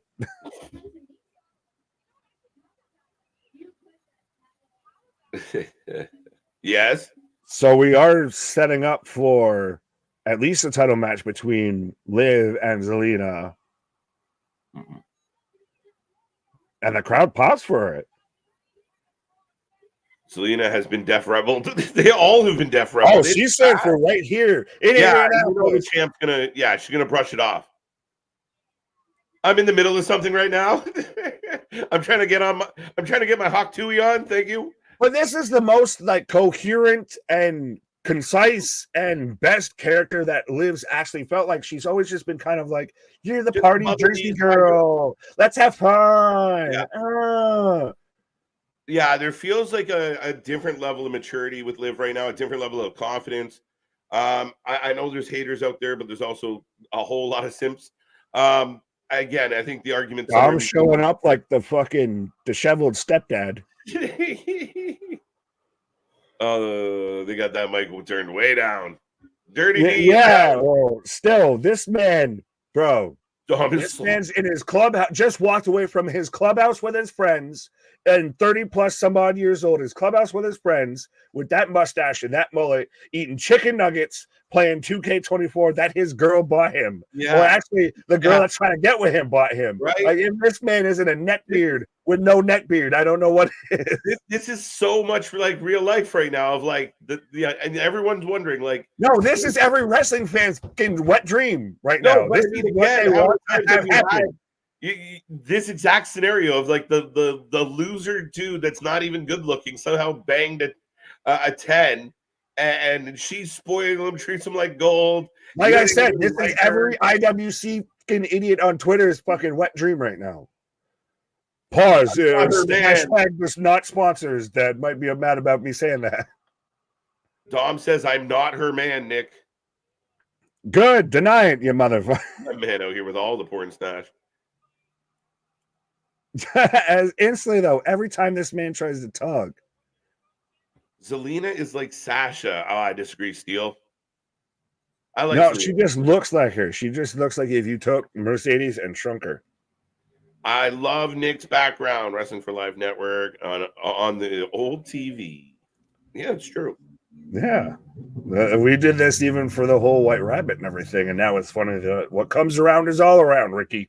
It's true. So I'm living the I like this though. If even Zelina's just out here kind of halfway talking shit, understatement of the year. Are we watching Jerry Springer? I know you said you're watching it, but it's a good question nonetheless. Right. Jerry. Mommy. Why you a simp just because you like Liv? I said there was simps out there. I never said one was correlated to the other. You already feel that was resonating with you, maybe think about it. Just think about it and come back to us. Oh. Cat fight! They're still booing. Yeah, Dom's got plenty of heat. Oh, Ray. Oh, wait a minute. Ray Ray's in we're gonna get a mixed tag match. Oh, they all fall. Oh, and they bump everybody. Ray, swing on your deadbeat father. You hate this man so much, just swing on him. Yeah, see there. Now he's down Ray. Yo, we're gonna get a mixed tag match next week. Let's go. Exactly like I said. And look, Liv. Oh, he saved me. My hero. Yeah. Now, see, if they were actually together, and I'm saying this all still within storyline, this would be fantastic. But this is, homewrecker, Liv Morgan. Look, she's like, he loves me. He really loves me. He beat up his dad for me. Look, she's following him. Zelina, this has something, though. Again, we talked about this earlier of it's a show about a sport. If this has everything for you, you want your horror aspect, cool. You got the Wyatts, you got the Howdies, you got all of that. You want your drama, you want your I don't want to wait. You got this. Yeah. You want your badasses kicking asses. You got your Braun Breaker. You got Sheamus, right. Going on, and there's still, bro, 100%. He's not going to come out of that locker room. He's not going to come out of that locker room. Oh, maybe not. Pierce. Well, it's interesting though. I'm still halfway wondering if this man's going to have the Goldberg entrance if he's walking out here with all this security coming out of the locker room. If that happens, I need the Goldberg edit of Gable of right. Da. RM, he absolutely is. Yes. He's not in any condition to tell his story right now, so please go away. All right. Did he just get hit with like the neuralizer for like Men in Black? Like you didn't see none of that shit? Tell us where Pat is. On top. That's the rumor. That's the question of the night. Where's Pat? Where's Pat? Why is nobody talking about Pat? He's the Poochie of Monday Night Raw. But no, if either way, it's enough that it's tied in enough. And I mean, granted, if you didn't watch his show, you'd still probably be wondering, where's Pat? But now that you watched his show, you're like, he got taken out by the Wyatts. He got that, Chad Gable treatment. He's out there, out by the old woodshed with blood on his forehead. Oh, we're showing the Seth Rollins recovery package. My two brothers made me think of you on the weekend. Sent me a video. They were at a live concert, and all my brother sent me was a video, and then under it in the caption, Creed! ! And I was like, Nick. What? Can you take me higher? Apparently, it was just the lead singer, but we're getting an emotional package about Seth Rollins. That's what made me think of Creed. It sounds like, well, I was trying to listen to half of music because, like, right before you said that, I heard like that kind of fucking seal noise. So I'm like, are they going back to like the old school, like rockapella fucking Creed shit here? Right. Pat took the day off. 100. Hey, if I've been targeted like that, I don't need to be there. I'm home. Dude, this is insane. This is like a Rocky montage. Well, and you've got to show it. And I like that you're following up and you're explaining everything post WrestleMania, your connective tissue. Yeah. Yeah, Meltzer reporting right now. Pat McAfee is in talks with AEW to be their lead commentator. It's going to be Excalibur, Tony Schiavone, Taz, Daddy Magic, and Pat McAfee all on commentary all at the same time. Yeah, Pat walked out in Indy tonight, not happy with creative. He said, "What? I'm going under Howdy to that jobber in a mask," and walked out. Yeah. Pat's planet needed him. Yeah, that's I need to go now. Nah, probably not. Alex, I hate Uncle Howdy. This is the big one at this point. It's almost an hour in the show. Right? Yeah, shit. I hate Uncle Howdy, new family member. One of them, all of them, English spoke well. Help me. We haven't had one yet, so I don't know what you mean by that. But hi, Cameron. What would you hate about said member? And is it all which member? Yeah, please don't be very cautious about which member you're talking about. Right. But yeah, you had people like the Cornettes and everything that have been out there of this is just ridiculous. This is a fucking horror movie. If you're gonna do this, why don't just do a horror movie? All of that, and just I'm completely disregard all of this. Uncle Howdy's probably kidnapped Pat. Yeah, there's definitely something up with Howdy and Pat. They've been threatening him all week. Best Rocky montage song. I lean towards Eye Tiger's Wicked. I like the one from part 4, where he's fucking training in Russia, and everywhere he runs, the cars followed him. Oh yeah. Oh, I can like picture it, but I can't think of the whole lyrics. Rocky. What the fuck is the song? Because you're the best around. That's a good one. Gonna keep you down because you're the best. No easy way out, bro. There's no. Oh, and there's no easy way out. And he's doing like the crazy sit up halfway home. Yes. As I've got Braun Strowman coming out right now. Oh, Brawny the Strowman. What did you guys think about the Rob Van Dam Annie biography the other day? I think it was really well done. It was in high resolution. It was highly done. It was no, I love the biographies, man. I'm a biography junkie, and I even rewatched the Mick Foley one because it was just on replay. It just happened to be on, so I just got fair enough. I mean, I love those biographies. They're good shit. Any day of the week. I don't know. I didn't see the RVD one. Oh, I did. And the man just couldn't help but shoot himself in the foot. His whole like, you got good luck. He's like, fuck it. You're about to get pushed. You just won the world title. Pulled over smoking weed with Sabu. Fuck you and fuck you too. But we are in a commercial break. Up next is the qualifier, and I guess we're gonna get an answer, Nick. What is up with Chad Gable? We will know if Chad Gable is risen from the tomb. If we've got Jesus H. Gable out here. Right. We are going to find out, but I shall return. Right. KJ taking a pause for a cause there. So that's what it is KJ's got to go because he's got to go and play the role of Chad Gable right now. But absolutely unhinged Chad for the win. But yes, so we are in commercial break, folks. We're about to allegedly get the match of Braun Strowman versus Chad Gable versus Bronson Reed. So let us know who you're taking for that match. And 100%, I see 116 people in the chat right now. Thank you so much for all of that. Let's see if we can get back up to like the 120s, the 130s, 140s, 150s. I'll start calling it out like an auctioneer. RVD should get a 2-hour biography instead of 1 hour.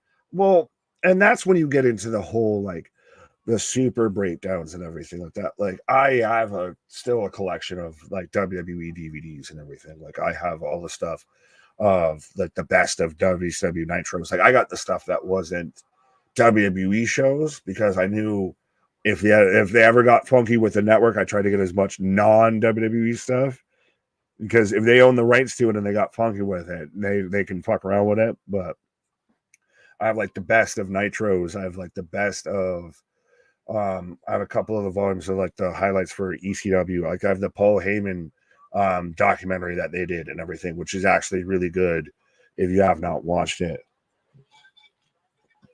But even like didn't Peacock actually finally release the Vlad one that I've wanted to watch and everything? But yeah, there's so much, and you could go through the entire history of it so much and go down so many rabbit holes when it comes to pro wrestling. Train Strowman for the win. Freaking MSG is so expensive. Nosebleeds are in the 500 somethings, but that's supply and demand at this point, though. Like, let's be honest. I think it's one of those that they'll ask that and they'll still sell out the building. That's the thing. Boston, you're tripping me out. Literally, as you said that, I'm halfway glitching. I literally like stopped for half a second. Oh God, they're coming to get me. But yeah, it's one of those that MSG, even Leon, people were talking about how much Glasgow wasn't going to be a full sellout and everything like that, and we're worried about the ticket prices because of how much they were asking everything. But they 100% filled out the arena and completely sold it out. So it is a little bit of that supply and demand. We talked about it earlier, to where we've got little cities out here bidding in bidding wars over hosting shows and hosting premium live events. So I 100%, I think that it's the market is just astronomical right now for WWE. So it might be high, and I know that sucks, the big one, and I'm not trying to defend, the whole, corporate suits and everything like that. As they're hyping up of Sami Zayn and Friends, a show July 4th in Toronto. So Sammy's got his own, end friend show. But yeah, I'm not defending the suits, but I think it's demand meets, want. As Liv's still chasing down Dom. Thank you for being my hero, is what she says to Dom. Lily just took Abigail's place. What? Well, and there's even people that have asked of if Nikki Cross is if she's Sister Abigail or if she's, Abby the Witch, as Liv out there just trying to nuzzle up to Dom and just he's straight hands up. R-Truth!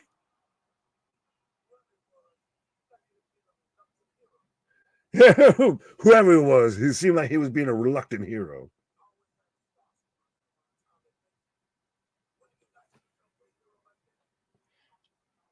This is it's funny how post WrestleMania, well, funny and fitting of post WrestleMania, we've been little remiss of R-Truth on screen.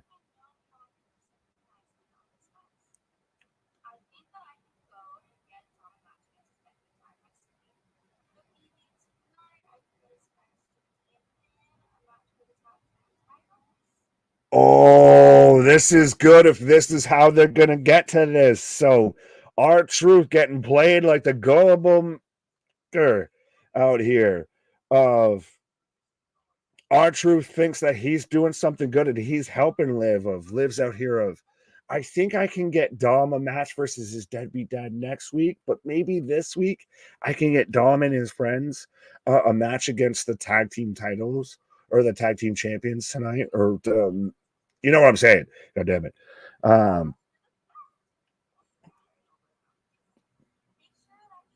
This is honestly, again, it's so funny. And I think it really has gone to what a lot of people have been saying about WWE for the longest time as R-Truth throwing out the hearts and everything.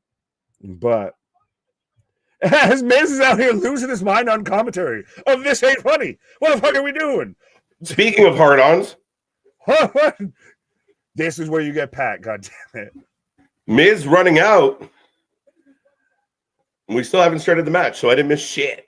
No, but this is still interesting that you're having Liv just... This is, I was going to say, this is the best, though, that we've seen with so many people as we've just... The reins get pulled back a little bit, and they're actually able to really breathe with the character. Yeah, no, I mean, it's real fun, man. It's out there using the twisted steel and sex appeal to sit there and, well, maybe I can get Dom and his buddies a match against the tag team champions, Mr. R-Truth. This Liv story is crazy entertaining. There you go. For all the people that want to shit on it. Fucking days of our Dom. I know no one's, rubbing their titties together, but it's still pretty good. Whoa. GD accusations.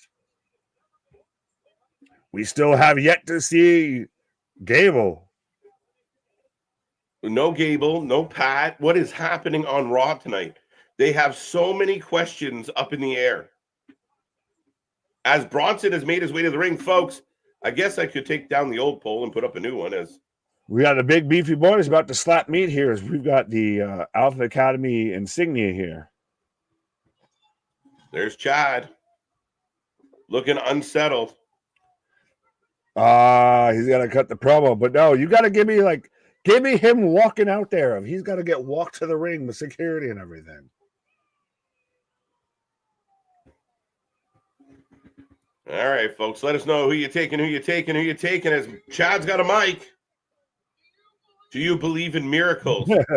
I am Gable H. Christ. The rumors of my demise.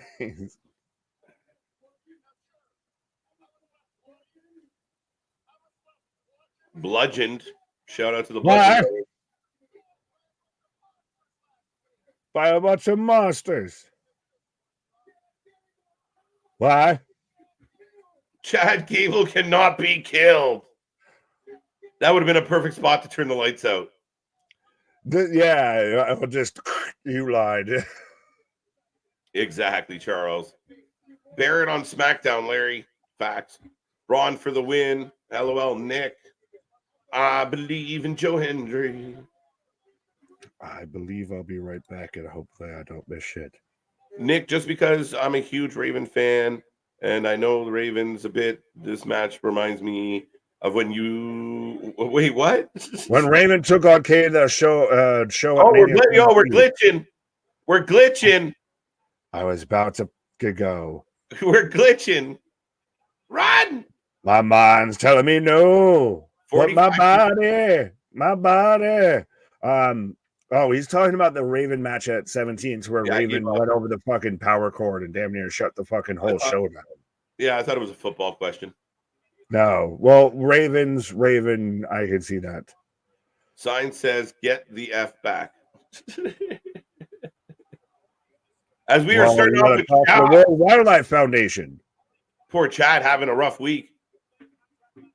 Literally, he's just the fucking peanut butter in this sandwich right now.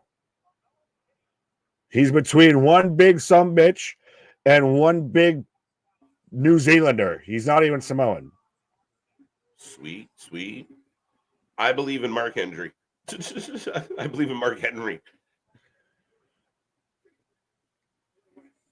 But, all right. I'm going to try and take a pause here. All right. Miss Howdiness. There you go. So Nick's taking a pause for the cause. We are rolling through this match. Bronson and Braun in the ring. Chad has been rolled out. If you haven't seen what's going on, big shoulder block. But as Chad came out, he let everyone know that he's still alive. But then we got a lot of glitching. The LEDs around the ring all glitched as Chad got in the ring. Big, beefy men slapping meat. I called them beefy, not meaty. As Bronson throws Chad onto Braun. And they cuddle. And Bronson with a tope. Jesus. I do not believe in Joe Henry. How come? WWE can use call it the World Wrestling Federation and use the WF logo. Why can't use the initial? They can't use the World Wildlife Federation. Allowed them to use it as long as they were small potatoes. When they became global, then it infringed on the copyright. So they basically gave it back and took the F out. And I don't think that'll ever change, guys. Jim Cornette, shockingly, doesn't like the Wyatt Sick6. Shocking. Chad for the win. Then the lights cut out. We'll see. I don't think Chad's getting the win here, guys. Braun Strowman for the win. I'm going to take Bronson Reed for the win.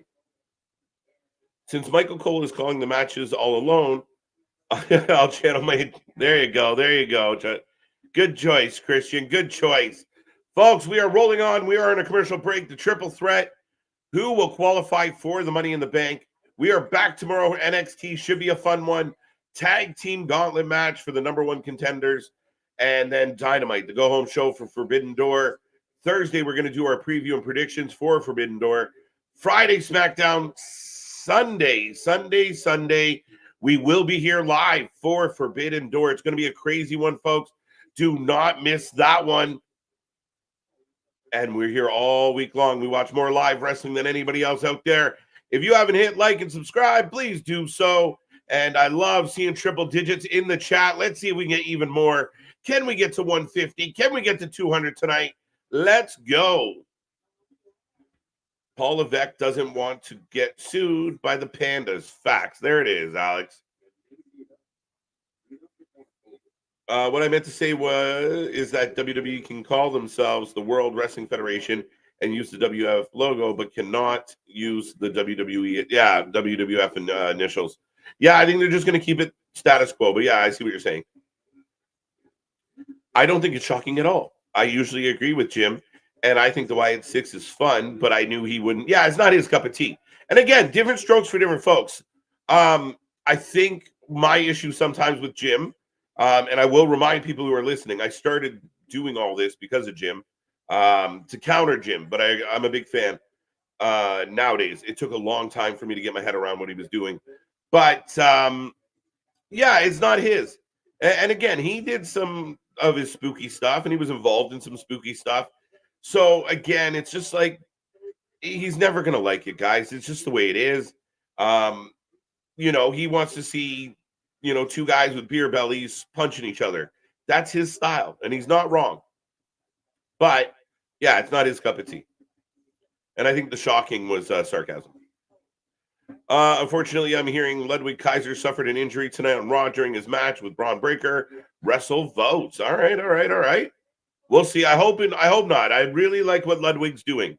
So yeah, I love the WWF name. I'm not really married to the name, I think it's been WWE so long. We're good. There you go. Thoughts? Yeah. Gotcha, Randolph.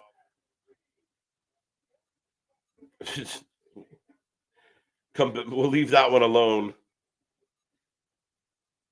Ooh, there you go. It's true. Believe it or not, people wouldn't believe it. For 2 years in, but all this got started because I wanted to defend AEW against guys like Jim Cornette. My, how things have changed. Right now, we're back from commercial. Bronson is in control. Big boot from Strowman, though, taking out Chad. Another big shoulder block on Bronson. Ludwig injury sucks. Yeah, if it's true, that's unfortunate. I miss heel Cole. I don't. Honestly, I don't.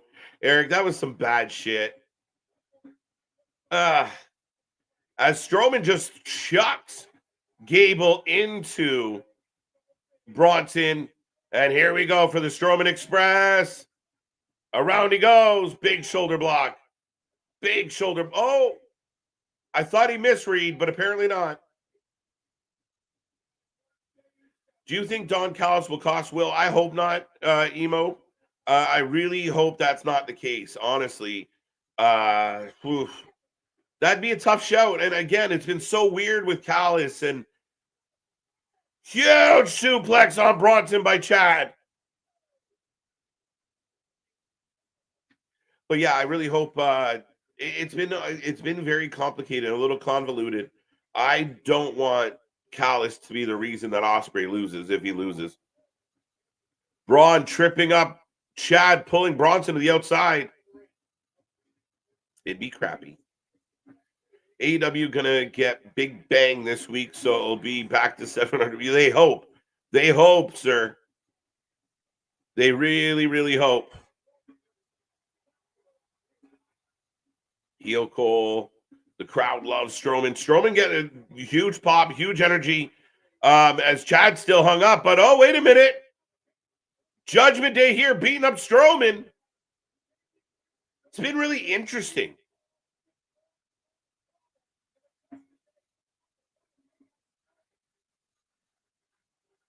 AEW was once awesome, and, well, we got upset because how great it could be. That's it, Odds. Again, I love it nowadays when people are like, you don't like AEW. I'm like, mother, do you know why we got here? How we got here is Braun Strowman getting beat down. The four little men of Judgment Day. This is like Gulliver's Travel. All I got to do is tie him down now. Chad's still on the top.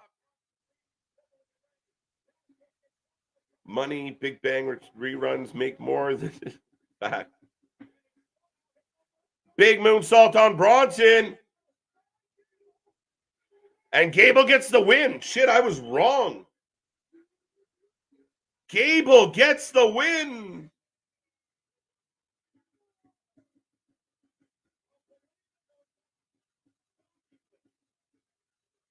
Chad Gable. 37% of the chat picked Chad Gable. There you go. Runner-up was Strowman, 36%. So not far off at all, folks. Gable wins Money in the Bank. I don't know about that. That's interesting. I don't think so. Thank you. Shade for the win. Yeah. Gable wins. Fuck yeah. 0-3. Christian having a rough one. Chad, Carmelo, Jey Uso, Andrade, and lights are out, folks. Lights are going out, folks. We got smoke. And the Fireflies are alive. The ring fills up with fog. Here we go. They're here.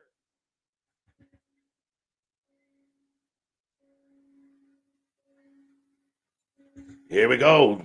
If you're watching right now and you can't see the Wyatt 6, I've turned the lights out. Chad just won. There's Nikki. We got Nikki. Let's go. God, she's creepy. Folks, we got Nikki Cross crawling towards Chad. Fog machine? I'm scared. Chad scampering out of the ring. Nikki's still in there though. Don't they need big guys in the Money in the Bank to catch all the flyers? Maybe. We got Nikki. We got Nikki. I came a running. Didn't want it. I think they're targeting more than just Chad, though. He just rolls out, though. There's got to be more than just she rolls out. She's got a box. She's got a box. What's in the box? What's in the box? She's giving the box to Michael Cole, folks. Whoa. It's going to be something from Pat. It's going to be like fucking brand shirt or something. No, his ear, his finger. Something. Bro, it's a fucking all tatted ass. And she just walks off. And it's crazy because we were before she was just the zombie that would just show up and do nothing. She's still kind of that. Nikki 6. I like that, actually. Nikki 6. What do you call Dr. Feel Good? Is the Undertaker's fog machine on loan? Yes. It was owned by WWE the whole time. Nikki just wandering off. Spotlight is on her.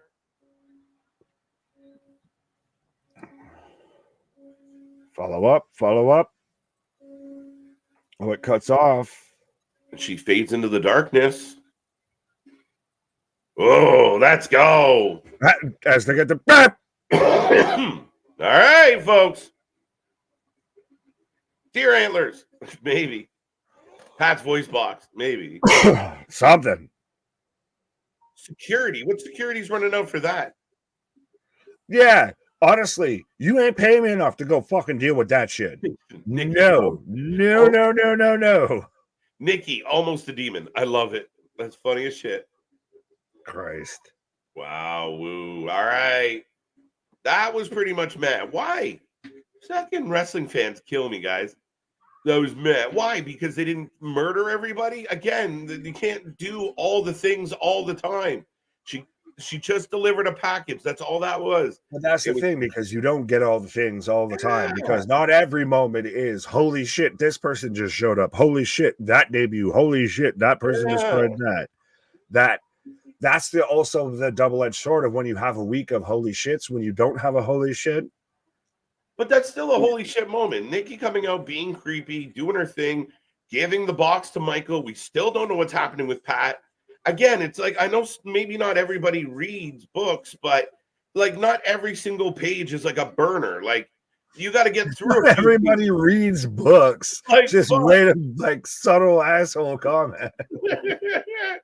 But I mean, you know, like you can't have like just chaos and like, patience, young grasshopper. Yeah, that's the problem with the other company is they just fucking throw everything at you all at once. No rhyme, no reason. Just do all the things, and we need exploding shoes and thumbtacks and do it all. Again, when you're telling a story, vomit. Yeah, like what was meh about that? I thought it was cool. Trust me, it was enough to I'm out here fucking running ash out of the butt and everything like that. Of help me, Lord, get me back. Nikki didn't eat his face. This is bullshit. Like, relax. Not everybody died. I still want to know what's in the box. I'm out here like Brad Pitt 7. What's in the box? Right? It's like the Liv Dom storyline. Like, dude, can we just get to the scene where they're fucking? Like, can we get there? Where like patience. The ones that hit fast forward on everything. Right. What's in the box? 5 minutes of certain videos. Right.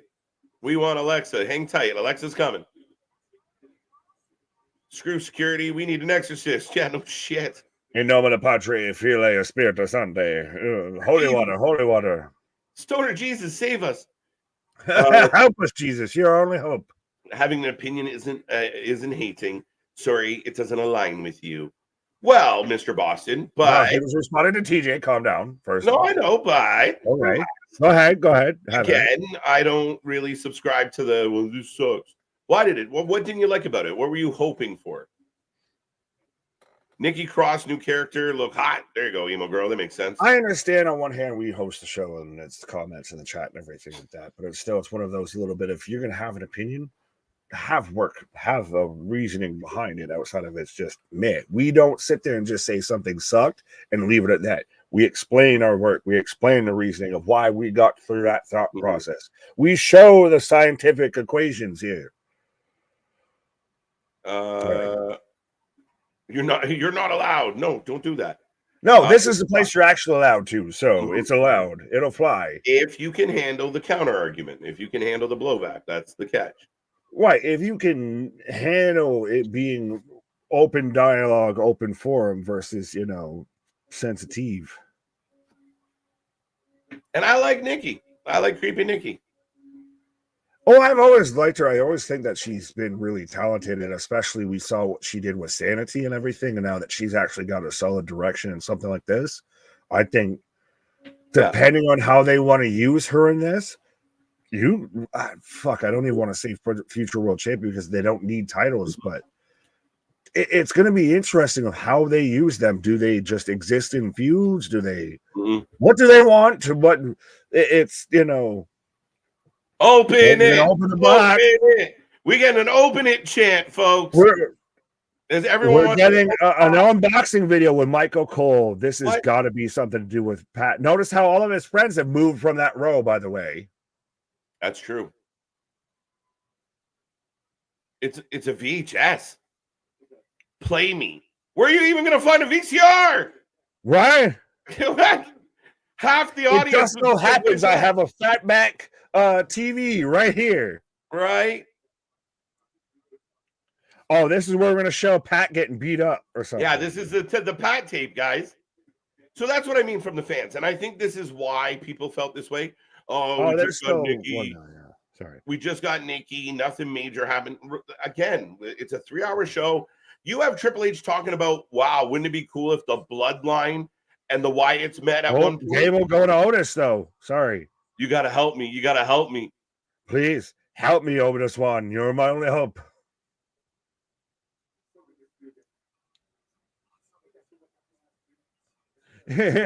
Now he's 100% of, please help me. It's so good to see you guys. I'm so sorry about everything. Maxine doing her best Lana impression.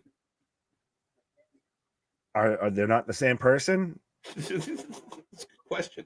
It's an upgrade version. It's when you get like the iPhone 5 or like get the iPhone 6 from the iPhone 5, what have you. I know I'm probably about 7 generations late, but yeah.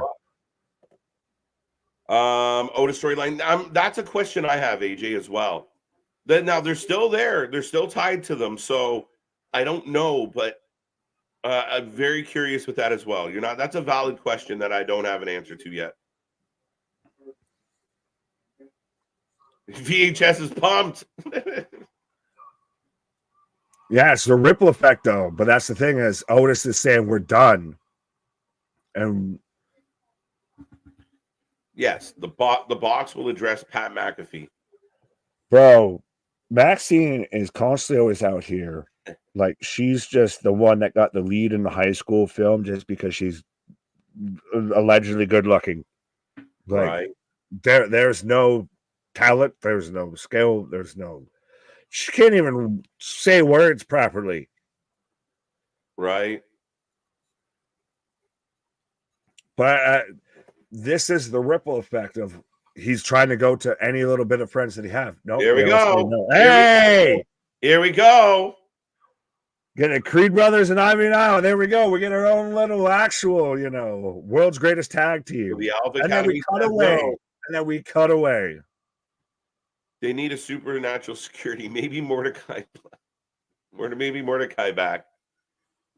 Yeah, here we go. Isla Dawn and Alba Fire, your WWE Women's Champions. The Unholy Union, which I will put some respect, and I'm sorry, Isla, I was not familiar with the game if I forgot that she was a former NXT Women's Champion as well. So I'm sorry I was not familiar with your game, but yeah, it's going to be interesting because was this a Nepo victory in the sense of we are in Scotland, somebody's got to win in Scotland, one of the hometown teams got to win here. So Triple H said no.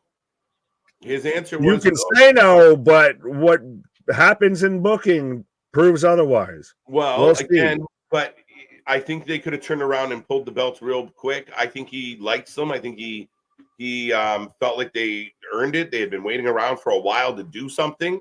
I think that it's more than that with Trips on this one.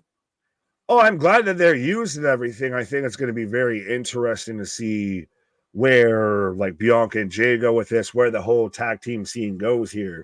As we've got the Rave Girls. See, they're the ones providing all the smoke and the fucking fog and everything for Howdy out here. They've got the goddamn cannons of it. There we go. Everyone's shocked by VHS. I love it. Anybody got a VCR? Show of hands right now in the chat if you don't know what a VHS is, or if you don't know what it is on a VHS. Yeah, there's people in the building of like, what'd they get him? What is that? Did they give this man a fucking? It's the equivalent of to some people of giving them like a floppy disk and shit like that. Right, and then we quickly move. Like, oops, shit, from one story to another.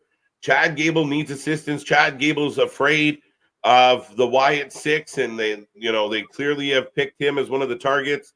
He goes to the old Alpha Academy. They tell him to hit bricks, and sure enough, there's the Creeds and Ivy saying, "Oh, hi, you need some friends?" Yeah, but I think it works perfectly. We've been waiting for that story to happen here. But let us know, folks, who you're taking, whether you're taking EDM Girls of Katana Chance and Caden Carter versus Unholy Union of Alba Fire and Isla Dawn.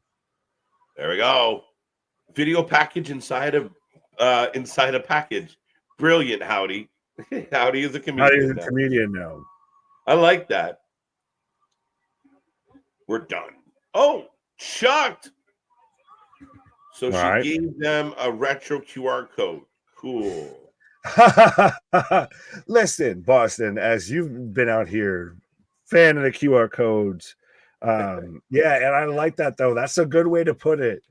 I want that going around of that she gave them a retro QR code with it being a VHS tape. Yeah, I like that take on it. It's official. Alpha Academy is leaving Chad Gable to die at the hands of their Wyatt Six unless Creeds help out. There you go. The Creeds are seemingly helping out. Right. Diamond Mine 2.0. Maxine is amazing. At what? Failing. There you go. From spooky to spooky. Here comes the Unholy Union. Yeah, you got different kinds of spooky. We got whatever the fuck Howdy is, and then you got the witches. We're good with the witches. Well, and then you've still got the Final Testament. You've got still Spooky Chooky Choo. Where are you? Spooky Chew might be my favorite. Yeah, but that's the thing. So you've got varying levels of spook. Right. Wonder if the Undertaker will ever interact with the Wyatt Six. Maybe No. not. Why? Why would it be needed? I just don't see him coming back around for anything outside of like, bigger moments. Yeah, you overshadow the whole Wyatt attachment. You bring in the Undertaker just for a pop for nothing. Yeah, I wouldn't. You don't need to cross those streams. Yeah, I don't think I get the spooky reference, but yeah, beyond that, no. The curse is over. Neckbow victory. AEW getting high rate. That's hilarious. We want Shotzi. She out. She hurt. But she's been out for a while. She's been out. She's starting to push Jamie Hayter for who's been out the longest. No. But still, she's number 2 on that list. When did she hurt her knee? Was it not in 2024 that she hurt her knee? Early 2024. It feels like it's been almost a year. Has it been that long? Love the gossip. Shotzi feels like a year. Jamie Hayter's been over a year at this Jamie point. Hayter's been 15 months, 16 months. Yeah. Let him hold the belts for a bit. Facts. So that's what I'm saying. I'm not saying that they're completely comparable, but I'd say that Shotzi's like number 2 on that list of like longest time away. Yeah, I feel like Shotzi's been out for like 4 months, 5 months. No, I literally forgot that she can work there. We need Valhalla so we can get Valhalla versus Sister Abigail. No, Valhalla pregnant. She having a baby. Yeah, she gonna give birth to Sister Abigail. But no, we don't need that match. Even no matter what way, no matter what how. No. I hope the VHS Michael Cole has coverage of the 1976 Montreal Olympic Games. Christian, whatever you are on, I'll take care of. And I hope I rise like Chad Gable afterwards, because my God, man, you are on the greatest pack that has ever existed. Right. VHS is video home system. I love the fact that people are like, what is this thing? In case you didn't know, but now I'm out here of just like, imagine if somehow Christian is right and it's just randomly some like Olympic Games or some shit. It's the Miracle on Ice. Like Placid, just for no fucking reason. Be Kind, Rewind, Blockbuster Video. Oh, those were the weekends, man. Friday at Blockbuster, just wandering around. I grew up in a town that we didn't have Blockbuster. We had like local chains, so we had Video RAW and everything. Yeah. And then also how wrestling for life lore of how I got partially pretty much into wrestling, of the gas station that was in my, like, because I lived on that outside of a town and everything. I'd ride my bike, go and get VHSs of old, like WrestleMania 6 was one of those I rented multiple times. Yep. And everything. That's how I got into wrestling, is renting old VHSs from a gas station, riding my bike to go and get what fucking new shit I could get. Yeah, for me it was a bakery. It was a bakery that at the back half still had like a wall of videos. That's all they had, like 45 movies to pick from. But they always you got like that one shelf, and you got and that's it. Like you got one row of wrestling VHSs, or when you used to go into like a FYE and go instantly to like the wrestling section of like, what do I not have? What's cool? Yeah, that's why Royal Rumble 91, I think I've seen 7,000 times. King of the Ring 98, the Hell in a Cell. I had that on VHS, and I fucking wore that shit out. As Alba Fire and Nyla Dawn pick up the 1, 2, 3. And just a solid win, not a hard win, just a solid win. Oh, Damage Control. Shit don't stop tonight. Again, another show where things just aren't stopping. And I'll phrase it to everyone out there of when we say stuff like it's appointment viewing and everything like that. For those of the uninitiated, it means that you want to sit there and make sure you don't miss a fucking second of it. The same thing when you go and watch a movie, you want to sit there. You don't even want to have to go up and go to the loo or get a refill on popcorn or anything like that. That's what this is. And they've made it to where every second of it, that there's something going on that you need to pay attention to. Oh, we're going over here. Nope, we're going over there too. And we've got this that ties into here. As Damage Control takes out the tag champ. So there you go. Let's go. Oh, Damien in the back. Do you think I think we're going to find out what's on that VHS. And what's on that VHS is Pat McAfee. As Liv leaves the Judgment Day clubhouse eating a chicken nugget. Oh, with Finn though, that dirty bastard. But who was it? Patrick. Patrick said it earlier at the start of this chat and everything like that. What if Liv and Finn are working together? Yeah. And that right now, that's the fucking smoking gun with this. That's and again, even when they had the footage of her coming out of the car in the parking lot, Finn was in the car and Liv. He's the one that sneaks the fucking hotel key. But he's selling it on. Well, she got us a tag team title match tonight. Can we stop having R-Truth versus the Judgment Day in matches? We will once we take the belts off them. Yeah, shit. Well, that's the thing. Was WrestleMania the peak of R-Truth? Of cool, you won the belts. All right, now how do we get the belts off you? Yeah. Well, again, you have that moment. I guess we just well, they're just trying to, all right, you don't want to rip the belt off them right away and build up someone viable to take like them a Band-Aid. You got to just slowly pull it off. Yeah. Jamie Hayter has been out for over a year. Yes, she has. Shots got hurt in February. There you go. So just under, it's under a year. Sorry. What? March, April, May. Like 4 months she's been out. So like I said, under a year is what I said. Yes, definitely under a year. Yes. Right. There we go. Originally, you had thought maybe she had been out for as long. I understand that. I corrected myself and I excused myself because yes. Yeah, no. So I mean, again, she's doing a lot. I don't know when she'll be back. I think she's. It turns out the tape is just Tiger Mask versus Dynamite. She's just Nikki Cross is just a really hardcore tape trader. It's the. Did you ever have that of like? Your buddy would like record something on a VHS and like you recorded something, so like you'd swap like. Absolutely. One of the big things for us was stand-up comedy, especially. Especially I had a couple cousins that lived like in the more northerny part of Ontario, so they didn't get nearly as much. So there'd be a lot of like, dude, you got to watch Delirious. Here it is. I fucking dubbed it. Yeah, we did a lot of that. Oh shit! No, I had it more of like literally with like WWE, like WWE at the time, like WCW, or if you could get like an ECW tape or anything like that, because you could always every now and then halfway get ECW on when I was like on TNN, especially. Yeah. And then it was always the flip back and forth. Like that's even at times you get a tape from somebody and they'd flip back and forth between the channels. And you get part of Nitro, and then you flip back to Raw, and you get part of Nitro. Right?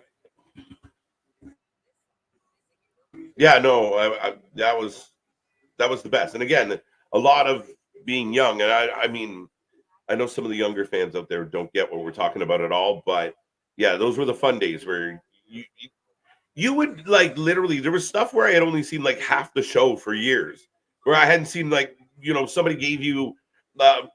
Fucking, SummerSlam 96, but it got cut off or some bullshit.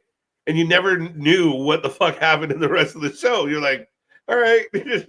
Yeah, or literally, I still remember, Christ, before the internet, we'd have to find that out. And go to the grocery store and you'd see the wrestling magazines and everything over there. And you'd have to flip through them while your mother's going and shopping through. So you get the updates on what just happened on the fucking paper. I found out Goldberg lost to Scott Hall with the fucking taser and everything through a WCW fucking magazine.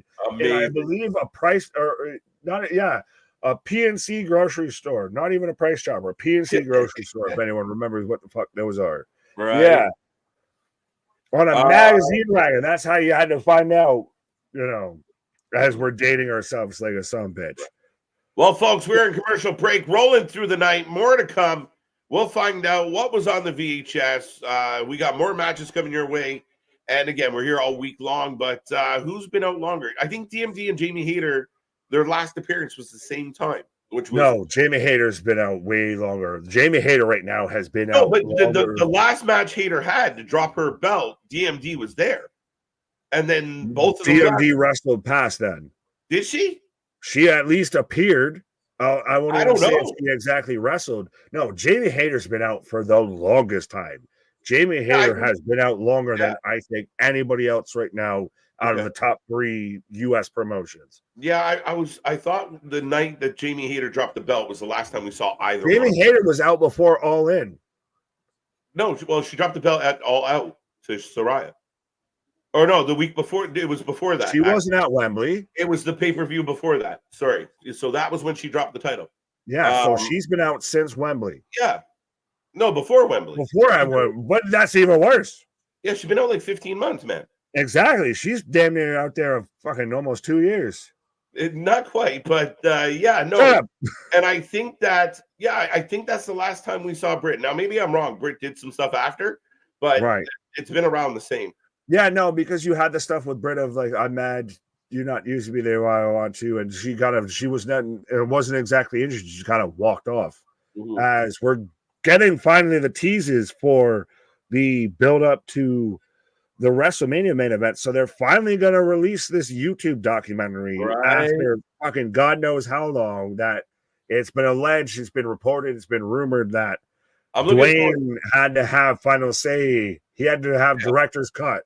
And I love how he was like coming Wednesday at 7 p.m. So right before Dynamite, like a petty bitch, right? Well, that will be the excuse if their rating is down that particular week. Oh, the WWE. Bro, I'm waiting, but see, that's the thing is we've got Game 7 right now, which, by the way, I don't know if you've got an update on anything like that. What's up? 2-1 Florida in the second intermission. Okay, so we've got one period left, and we're 2-1 Florida. 2-1 Florida. But Miz.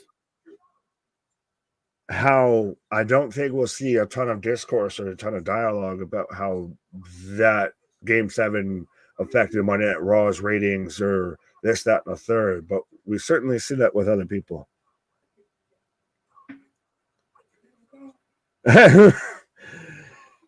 Our truth out here, I did it for love. The VHS is Michael Cole in an old movie as a pizza man delivery man. Who ordered the sausage? They wanted a sausage. Betamax was better. Holy shit.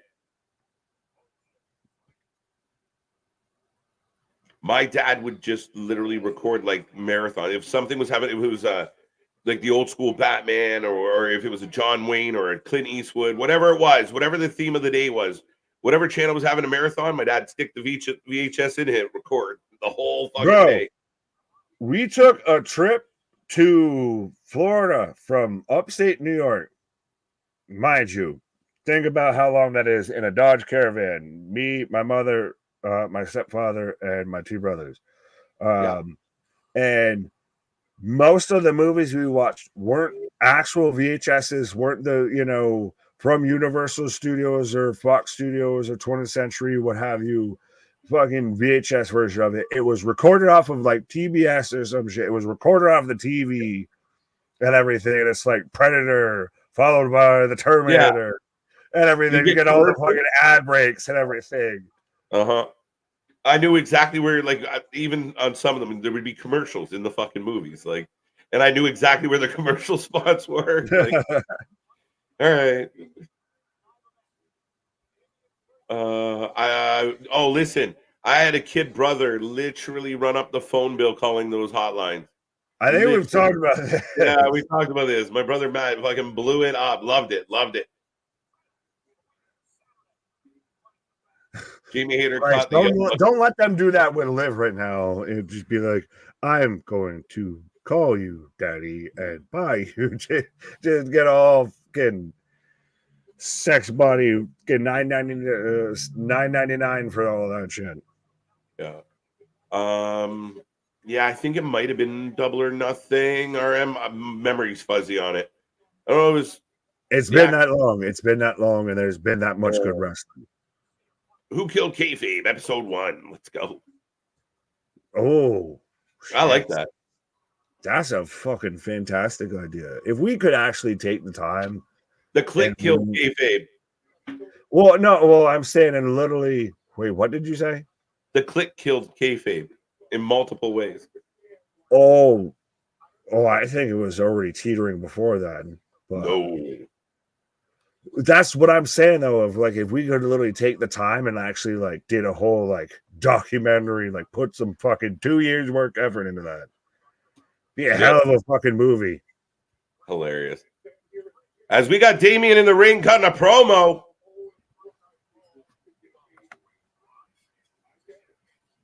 By always rising to the occasion.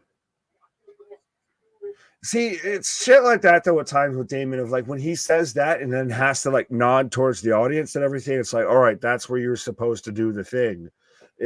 That's the only thing with me of like, I don't like that my world champion's out here, my top guy that you're trying to push on me is out here having to fucking conduct the audience of this is when you pop, this is when you react. Yeah. Sorry, Damian talking about Seth. Fair enough. Well, you got something going on over there.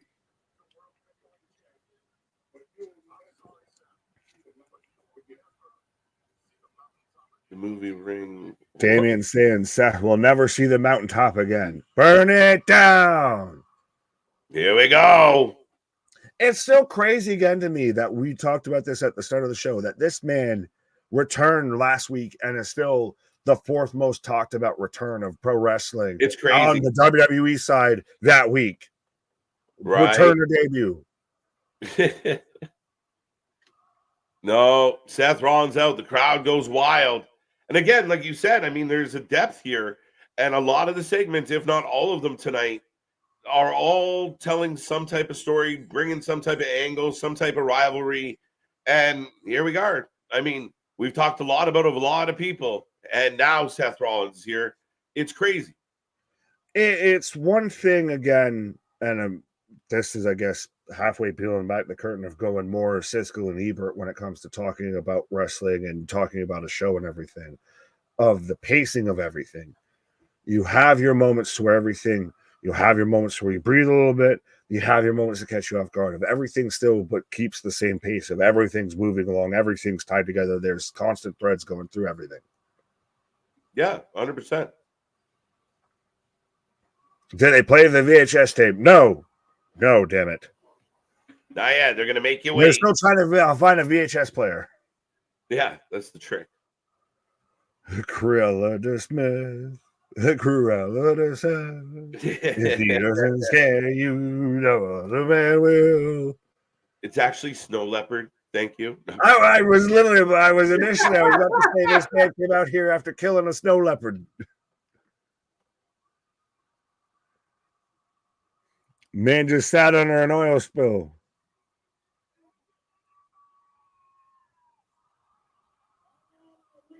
It is still crazy, though, to think that this man came from, like, to where there was the potential. We were worried he wasn't going to make WrestleMania, to where he makes WrestleMania, has 2 matches, both main events, and then literally is out here for a hop, skip, and a jump, and is back at it in the main event again on Money in the Bank. Yeah, I mean, crazy. Well, I mean, we thought he'd be out for an extended period of time, Nick. Right. Yeah, shit. Time of flying, John. Oh, sorry, Richard. They got to go to the best baby face that they have on this brand, by the way. Rollins? Yes. Yeah. They have a better baby face. No, I like Rollins as a bet. He's huge. Yeah. And his run. Bigger match if you do it right.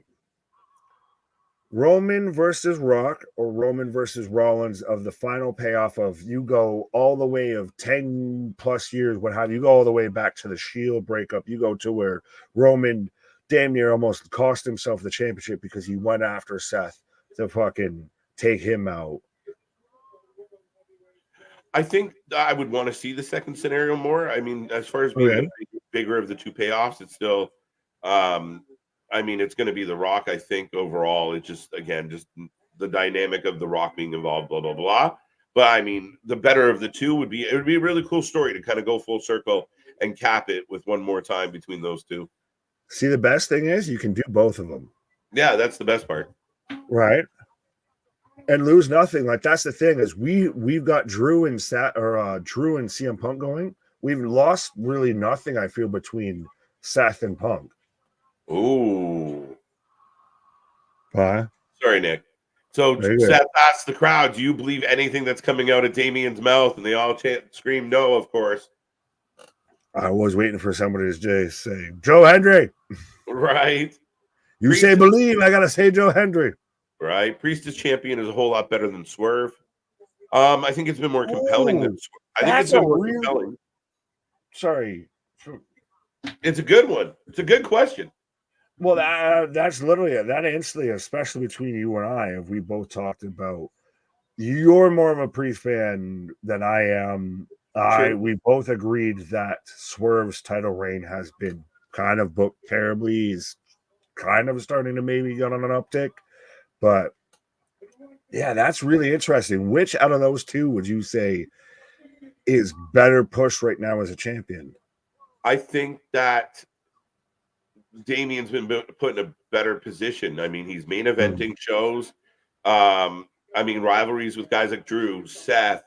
I really think that he's been put in a better position than Swerve. Swerve, overall, I like better if I had to pick a guy. But his title run, thanks to his booking, has been all but awful.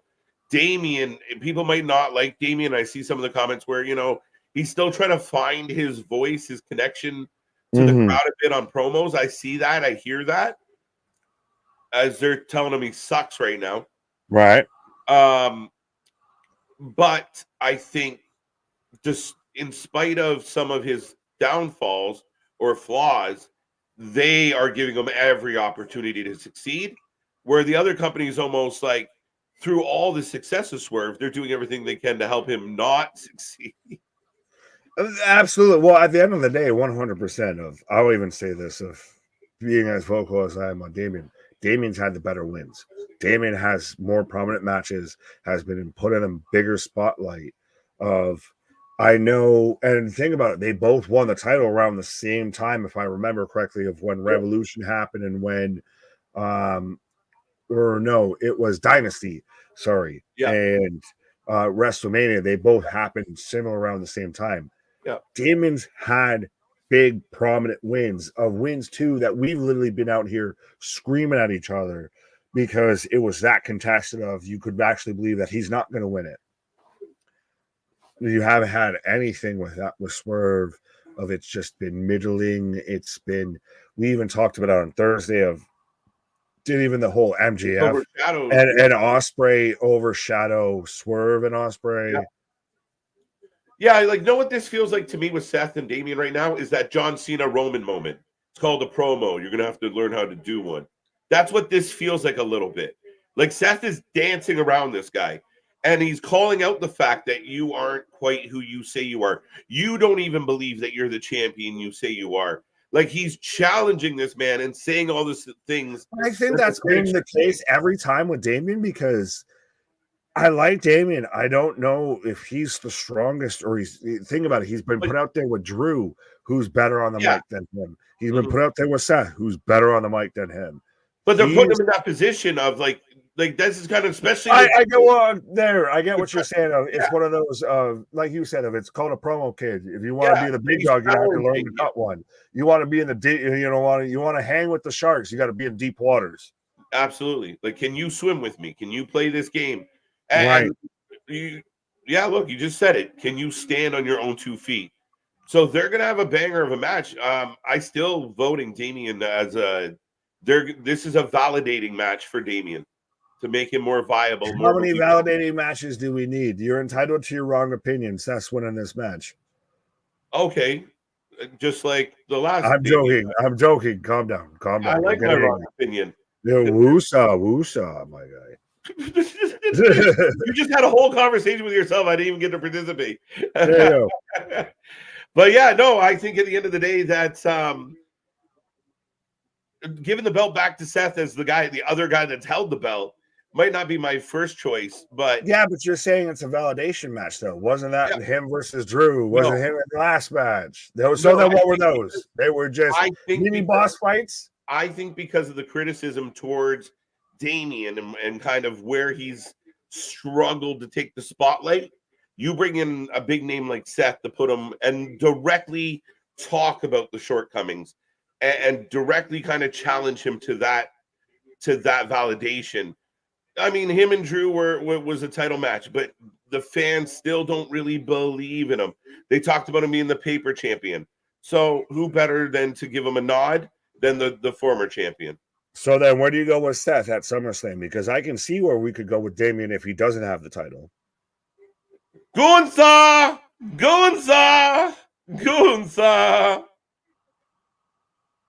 The thing about Seth is you can kind of do anything with him. It all depends. But this is a long-ass segment, guys. This is like the show opening segment in the late game. Yeah, but we started off with Drew just interrupting. Like, we started off on a good note here. And I think maybe this is one of those, if you you had the Wyatt 6, you had that moment. So now you go and you have a longer segment so it gets out of people's minds. You forget about it. And then you can snap back into it when you show the VHS. We're still waiting on what's in the tape. What's on the tape? If Seth so this has just been added. If Seth beats Priest, he leaves Judgment Day. What? If Damian loses, he must leave Judgment Day. Wow, now that's a twist. Oof. Did that officially get added? Can we confirm? Not just yet. No, oh, yeah, no, I didn't notice that, but confirm that, folks. Who had a better title reign? Joe's was interesting. I like Joe as champ, but Swerve's not better. No. Yeah. If Damian loses, he leaves JD. There you go. So a lot of people saying it. Raw is good. So we got 3 votes. So even more. Seth's winning. Okay. I'm glad Chad Gable going to win Money in the Bank. Damian talking shit a lot. Well, you got Gunther right now here talking smack. Good luck to you. Good luck to you. I will see you at SummerSlam. I cannot wait to see this match. Eric, Damian was taking a lot of heat tonight. A lot of booing, a lot of you suck. So, yeah, no, in this dynamic, Seth is 100% the babyface. Oh, undeniably. Seth was the babyface beforehand going into this. They're definitely going over time. Yeah, this is long as fuck. AEW. I don't know. What's the main event? What's really left on the show? We have a main event. We have Kofi and Cross is left. Fuck. Are we getting the tag match in the main event? That's got to be it. That's got to be the main event. Might be it. If AEW gets to the point where the issues are beyond fixing, there should be a saying "fuck it" and bring in Russo. I mean, again, they might be at that point. What, just bring in the nuclear option of just end it? No. Oh shit! So see, up next, Kofi Kingston versus Karrion Kross. I forgot about this. Battle of all the Ks, 4Ks. We're watching this match in 4K. Right. Priest gonna turn face. 2-1 Panthers third. Yeah, we're rolling through. 17 minutes left on the clock. A tight game. So Pat, sorry, Michael's talking about. Yes, he was, JV. Normally, Pat McAfee's. Oh, we got the VHS. Let's go. VHS. We had to track down an old VHS machine. So we're watching the tape. We're watching the footage. All right, folks. We're playing the Howdy footage from the box. What's in the box? There's Howdy.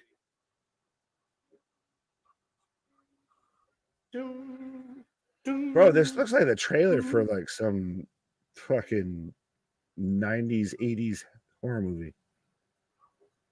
Are you happy?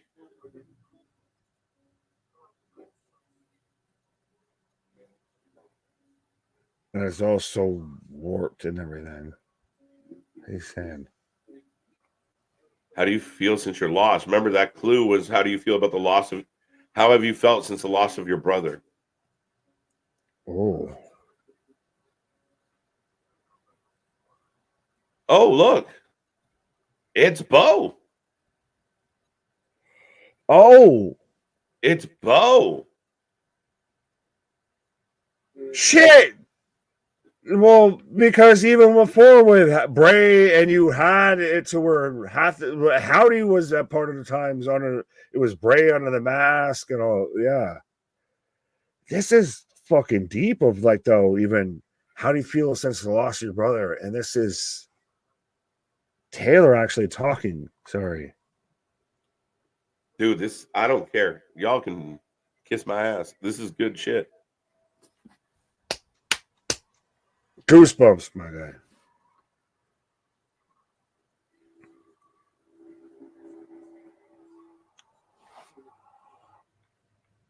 Like I was never gonna matter again. This is so good. It's yeah, it's cinematic as fuck. Well, it literally but that's fucking fine. Split personalities, kind of like what they did with Bray and the Fiend, right? I'm not crazy. I'm just a little unwell. I like the way they kind of changed the Howdy look and added the dreads and added the vibe. Tribute to Bray, 100%. But yeah, it's like you talked about it a little bit. It's the same thing like with the Fiend. It's the same thing with like Howdy, of they're a manifestation versus a person. Yeah. Of like, he's saying how we were gonna rule together. Yeah, he's talking like this is real shit. As far as like we were gonna rule that, you know, we wanted, our dream was coming true, like that kind of shit. Oh, so underrated. If people got past the fucking Bo Leave shit and really actually watched him do this shit and just it's so much better. He was great as NXT champion, and I liked the Believe shit. I just thought it was booked horribly. They made him too like it gimmick was trash. No, but the gimmick was good. It just was booked so bad. It was trash. He's good. It was trash. Oh, he did so well with it considering how shit it was. Was. He can turn chicken shit into chicken salad. But that's what I'm saying though. But this is so fucking good. Bo speaking from the heart. That's it. Yes, his glove did say Bray. Plus, he had red in his hair. And the circle on the hat. Yeah, circle. Yeah. A lot of little details. Even a nod. Redwood made a nod to. That's the thing is, if you want to be mad at this and everything, you know, just go politely fuck off for a minute here because. Let me mark out, damn it. Fuck you. Well, no, it's even not even that.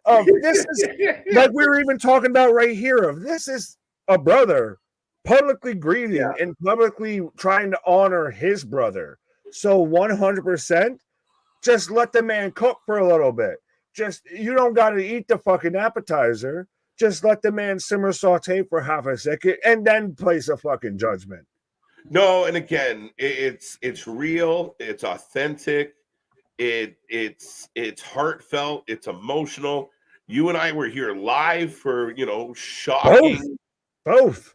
Yeah, like it's not easy, even as a fan.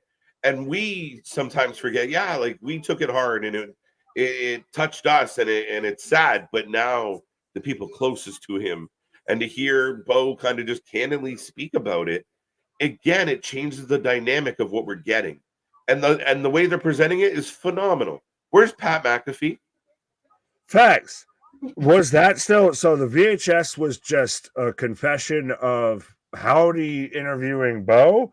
We still don't know where the fuck Pat is. But yeah, of Bray's sister, Bray and Taylor, their sister.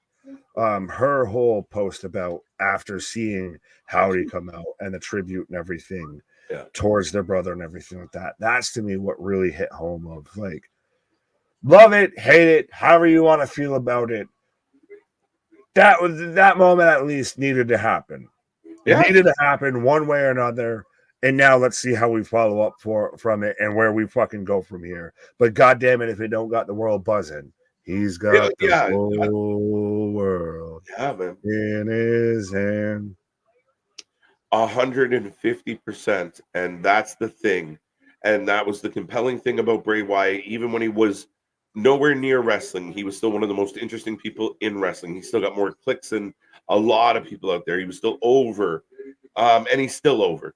Even now, he's still over. And again, I think it's a little cathartic for the fans, for the family, for everybody. And I think they're off to the right start. And this is only the beginning. I know people said earlier, like, now when you take the segment, Nikki shows up, drops off the box, and people goes, oh, that was meh. It was supposed to be meh. It was just a lady dropping off a box. And then it leads to this, which will lead to the next. That's the storytelling. And it's being done so well. Well, and we both talked about this of you're going to get now, you got the big jump, you got the big intro here, you got the start of the film. Now you've got this scene and that scene, and then they roll together, and how do they tie in and everything like that before you get the next big moment or anything like that. We're going to get this introduction, this little tease, that little tease, before we even get anywhere close to a match, any sort of reasoning. Like, we're still miles before we get to the bottom of this rabbit hole. Some people just want to watch the world burn, and that's what this feels like, is, you know, the lost souls, and they've come together. And I like this guy with Dredge, right, holding a Joe that looked like a tangerine. Right. See, the easiest way to do a Michael Caine impression is if you try and just say Michael Caine. If you're Tony Khan and you just say Michael Caine. That building right there behind me is on TV right now as they remind us about Money in the Bank and NXT Heatwave. We will be here live for both. But yeah, 100%.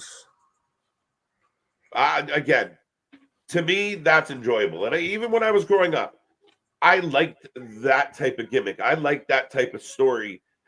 We loved The Undertaker, and a lot of that was, you know, lightning from the sky and fire and flame, and, you know, the stuff that, you know, they played into shit. Man was buried alive, came back to life. We got behind that. And I think some wrestling fans nowadays don't get that, don't understand that, like, that was part of the did social media ruin that? Because that's the thing, is we grew up of Undertaker, Kane, you know, that shit was the go-to as far as gimmicks and everything like that. Of that's your holy shit, can you believe this man, you know, Kane's up there, if I don't win this match, and everything. You had the Fantastique, but it still worked. But now it seems like, because I can disprove this in 10 seconds with a tweet, that no one wants to believe anything.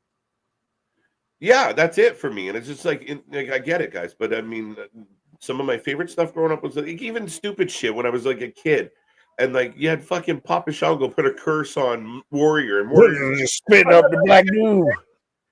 You know, even young KJ was like, this is nonsense. But you want to enjoy it. Like, I mean, again, some of the best shit ever. Kane wasn't really Undertaker's brother. Sorry. Kane's one of the best debuts of all time in pro wrestling, and it's fucking spooky. Paul Bearer didn't shag Taker's mom. Like, it didn't happen. So, again, I think sometimes we talk about it, and you look at the overall imagination and creativity is something that's not quite as big as it used to be.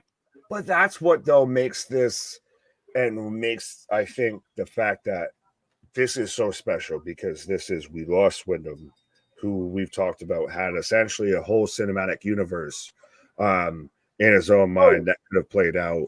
And so now we're trying to pick the shards up, and how can we piece this together, make it work, and hopefully pay homage. And I don't think I could think of anybody else out there that could pull off something anywhere close to this right now in pro wrestling. Yeah. Like, this is the last bastion of like spooky kayfabe. Yeah. I don't know. It's so funny. But Kane was Corny's idea. He was a big part of the creative that came up with Kane. Yeah. He's talked about it a lot. Did he pull off the cape? Yeah. If I had one or two successes, I'd be really talking about that shit too. But you remember, Corny wanted to be like feeding the guy like raw meat and shit. Like he wanted like dungeon footage of Kane trapped. And this is the same guy that hates this fucking spooky shit and everything like that. It's amazing how, we just forget about that and we moved to this. He made Batista the Leviathan, man. He had his spooky gimmicks. He borrowed Kane and Undertaker for OVW back when, because he had spooky guys. I mean, again, some people forget that, dude, not all the wrestling was always, you always had levels of like favorite non-Taker or Kane. If I have to put other parameters, but spooky gimmick as we're in commercial break right now. Fuck. Abyss? Abyss is great. I loved Abyss. I mean, would you count the Brood? Maybe. They had the best fucking theme song. The entrance and everything coming up from the fire. And favorite member of the Brood? Edge is probably favorite, but Gangrel is solid number two. Yeah. I liked I guess Mortis? No, nah, not really. That's Mortal Kombat. What do you got? I read it off, but I was sorry, I was talking over you of what you were saying about yours. Yeah, I don't know. Kevin Vampire Dude, Kevin Thorne. No, like I said, I think the Brood might take my vote. Again, Viscera, Midian, the APA. Abyss is a really good shout. APA, when they went all, the Ministry of Darkness did not. The Acolytes. Yeah, no, we didn't. That didn't work out so well. You got Dr. Stevie, Judas Messias. Actually, someone that I like, even though I know he was a shit. It was a shit character to an extent, and he was mid-tier at best. Of Relic from TNA, aka Johnny Stamboli from WCW, from the FBI, is one of my favorite wrestlers of all time. There you go. Personally, Yeti. No, not the Yeti. No. Side note. Oh, I was like, yeah, no, the Yeti is a different person. Stamboli, we're back. Right, but no, yeah, because Relic spells killer backwards, so that's how TNA was spooky and everything. Because remember, you had Father James Mitchell out there before he was out there sniffing the Colombian marching powder. Right. No, that's somebody had something. Oh, Relic. Oh, yes. JV remembers Relic. I like, the Yeti. Vampiro? It wasn't bad. Well, you can go with ICP, the oddities. Right. Well, Mordecai's not a bad shout of where he was supposed to be the one that was the anti-taker until he fucked that up and became Kevin Vampire Dude. Yeah, oops. As we are back with Kofi carrying. Yes. Oh, I like this though from Adam of someone needs to send Russo to do hard time for Dr. Stevie. The funny thing is we've had Russo and Stevie in our chat. So it's like we could ask them about this. Leatherface in Japan. There you go. Oh yeah. Fuck, who was it? I had one other Ariel, Kevin Thorne's manager, the Shelly Martinez there with the tatas and the fangs. Fanging and banging. Like what was Kevin Sullivan's group? With the Legion of Doom. Was it the Legion of Doom? Something like that. You had him, you had the Zodiac, had Mang. Mang. And you had Kamala, I think, at one point. That's what I think where you had the Yeti. Dungeon of Doom. Dungeon of Doom, mea culpa. Oh, wait a minute. AOP in the back beating up Woods. I thought it was Dijak for half a second. I was like, this man's ratio on everybody. Papa Shango. Papa Shango was great when you were young. I like the early day Mick Foley. He was creepy as fuck. And there it is. Karrion Kross with the win. 3, 5. First win in 2024, I allege. No. I allege. Prove me wrong. I can't. Shit. Fact checkers, prove me wrong. First win in 2024 for Karrion Kross, and he does the pointed head look smart. No, I think he might have beat Woods. Again, I'm willing to be proven wrong. I can't prove it off the top of my head, to be honest. That's fucking hilarious. No. Jack is too busy ratioing and catering. Don't let him hear you say that. Give me old Carrie. Give me old Cross back. I don't know what we're doing with Cross. Up next, we're running through the bloodline. Gonna go back to Friday where the Samoan werewolf made his debut, broke 2 of Cody's ribs. Right. And we head back into commercial. Does feel like a little bit more of a commercial heavy-ish kind of night. Well, we talked about this, and now, granted, I'm going to say this, and it's going to turn around and happen at the end of this. But we got the Howdy reveal. We got that little tie-in. If that's all we got tonight, we don't get at the end of the show segment. We got Nikki Cross comes out here, fucks around with Chad Gable, and drops off a video package to Michael Cole as no Pat McAfee on the show. Does that suffice? For me, it does. Valid. Again, polling the audience, polling the universe. Yeah, no, definitely. I mean, again, for me, yeah, we always want big. We want glamorous. We want all the things. If that's all we get as far as that, again, I think what happens is we want all this stuff, but if we get all this stuff now, you burn it out. Where do we go? Like if you need to, we're looking at long term, midterm, short term. So yeah, I love what they gave us. A little more of the story and a deeper part of the story. What Bo just delivered was outstanding. So yeah, I'm all for it. 100%. I think maybe now you don't answer what happened to Pat on screen. You answer it on his show on Tuesday. You answer it. I think you have to give us some type of answer for that, though. I don't know, but I still like all this. I want that. Fair enough, but I will still say at least this is how I think you thread a storyline through. One promotion that has their show start with a consonant knows how to thread some things through. The other one that starts with a vowel just, that can't crochet, doesn't know how to thread anything. Right. Yeah, I mean, I like the threading. I like how they do it. I think, again, I believe before the end of the night, we're going to find out what's up with Pat. You can't just not have Pat there all night and not address it. It's weird. But that's the thing. And you tune in to his show tomorrow, which is probably going to be his highest rated fucking episode because what the fuck's going on? Yeah, I don't know. I think they might. I'm hoping we get a little more of an answer, at least on that.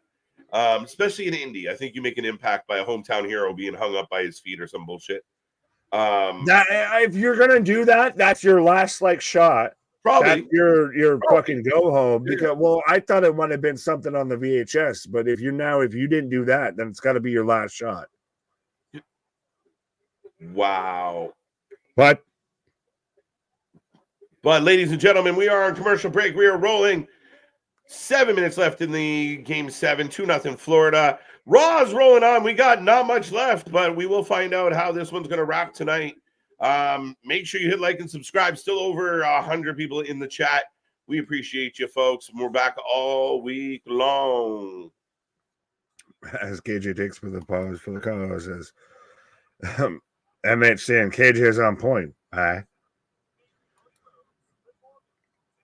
What in the fucking AI imagery is this shit of maybe Alex, you're just making all the excuses for Pat just out here. He's out here, and Cypher he's out here doing all of this. See money out here just talking trash.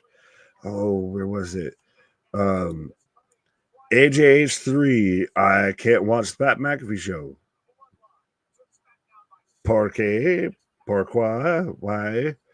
Is it you don't like Pat? Is it you don't have YouTube? What's up?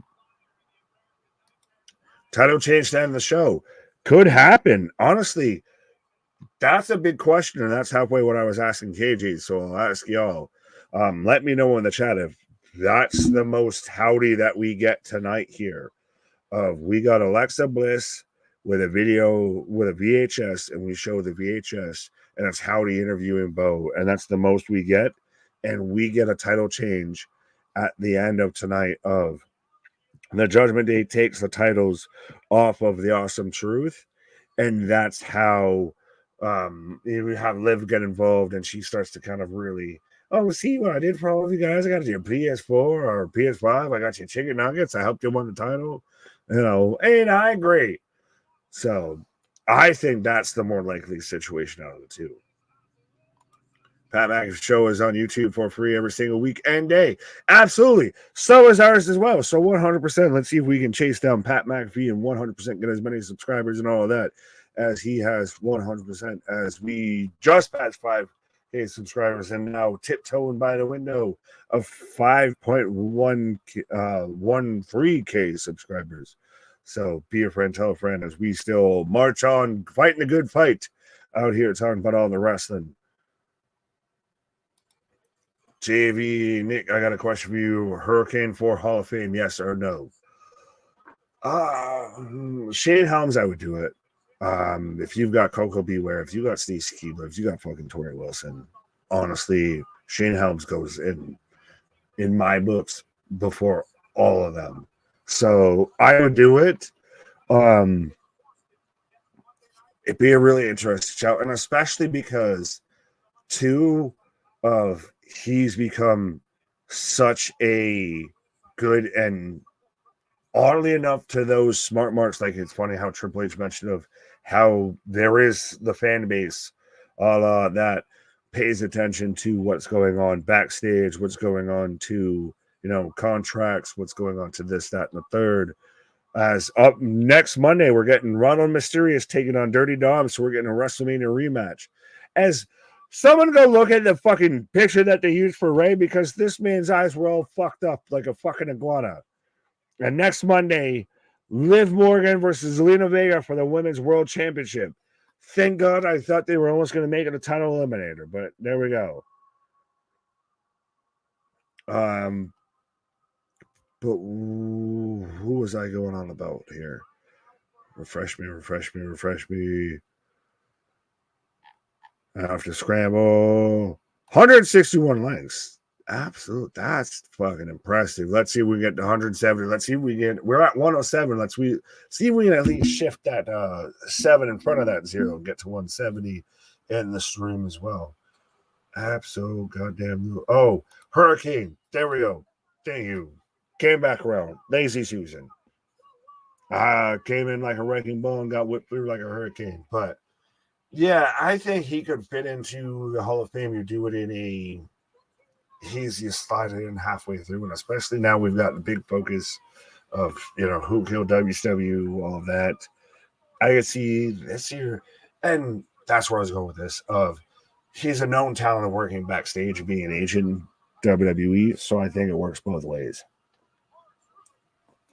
There we go. As we're about to kick off with Finn Balor and JD McDonough taking on The Miz and R-Truth, the Awesome Truth, for the Monday Night Raw Tag Team Champions of the World.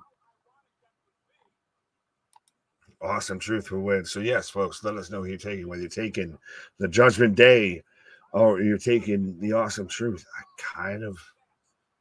I really kind of think, honestly, this is going to be a little bit weird, but I think the Awesome Truth, Judgment Day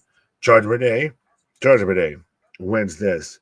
As we're in another commercial break of, I think we're still starting to set up or amplify the issues, the discontent between Damian Priest and Finn Balor, and especially if we're going to use this of lives out here of I got you a tag team title match and I got you guys a tag team belts of lives out here just trying to prove that she can out mommy, if anything. That's really what this is. This isn't even a revenge tour. This is a I can mommy better than you mommy tour. Haters gonna hate. Why? Pacho died when he went to ESPN. No, I mean,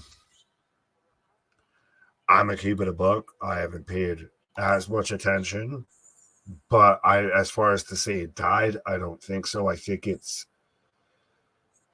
to me, it's one of those, it's opened the avenues to much bigger and better things. So I can't really knock that. Trust me, as I personally, someone, I'd like to have that cool shit one day. Like, respectfully, Christ, if we had a toxic table of some of the people in chat and everything while we were out there in God knows what, we'll be out there in Toronto, Canada, have our own Thunderdome. We'll call it the fucking Maple Dome and everything. And out there, hosting all the podcasts and everything out of that. It's me and KG out there kicking the shit and everything. So I can't really hate on setting the blueprint on shit like that. I can see if you think that it's kind of, lost its edge. But yeah, I respect the man. Speaking of, I respect the man. I think Pat's doing fine. I watch Pat a lot, and his show's good. The question was since it switched to ESPN. Yeah, no, I think it's fine. It's highly entertaining. It's still good. They still push the envelope. They still, have reasons where, especially if you watch it on TV, there's big chunks where they got to like beep out stuff. Like they're not holding them back that much. We need like a preamble like they do, almost like we talk like adults. Right? Facts. But I don't understand how is this benefiting Dom. I know it's benefiting his faction, the Judgment Day or whatever, but not Dom specifically. But that's I said this right before you came back. I think Liv's out here trying to out mommy.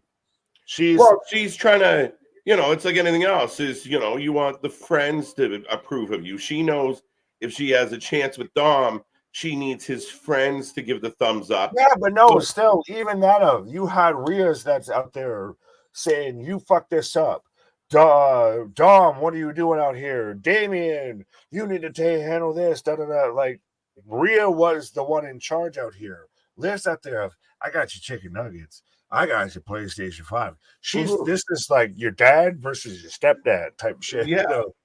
Like, I gotta win you over, and I gotta win everybody over. She's out here saying, just let me in the club. I'll be way better to have around than her. She used to boss you around.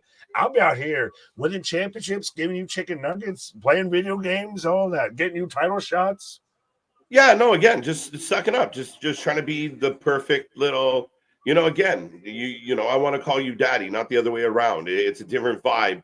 She's doing everything she can to entice not just Dom, but everybody. She wants to take everything away from Rhea. So that's how we go about it. Yeah. Judgment Day in the ring, folks, as we come back out of commercial break. Awesome Truth for the win. Yeah, I'm going with you. Klitches. That's not it. What? Yeah, we could see another Braun Strowman sighting. Let's be real. Miz turning heel tonight? No. That'd be interesting. Who do you have for this match, sir? Awesome Truth. I'll take the Judgment Day. Fair enough. Braun Strowman's going to be a factor. There's going to be some weird reason why they win.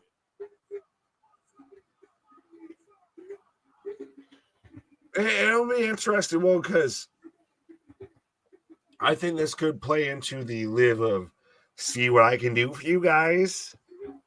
Of, like you said, a little bit of win the friends over. So then you start to, well, she ain't that bad. Yeah, that's it. That's 100% what it is. Because right now, everything she tries to do with Dom, you have cock blocker Finn and Damian out there saying no, no, no. But if all of a sudden they're like, she's not so bad, then maybe there's hope. But how did you feel though that they cut to her leaving the locker room, and the only one that's left in there is Finn? That's the intriguing part: is how does Finn tie into this? Is Finn behind it? Like, I mean, and what does he mean? Let's take them down together.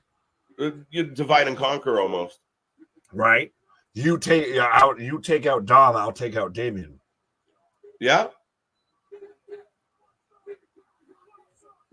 What's up? What's up? Is it a indictment on tag team wrestling in 2024 that this is still the top feud that we can go to for the Raw tag team titles? To an extent, like I said, I think before we name me a second tag team on Monday Night Raw not named DIY. DIY is not on Monday Night Raw, and AOP would be my call then. Well, how are you? Yeah, okay. Well, but me on a technicality. No, that's not a technicality. Shut up. At the end of the day, I think that we've talked about this a lot. I think tag team wrestling's gone by the wayside in a lot of regards.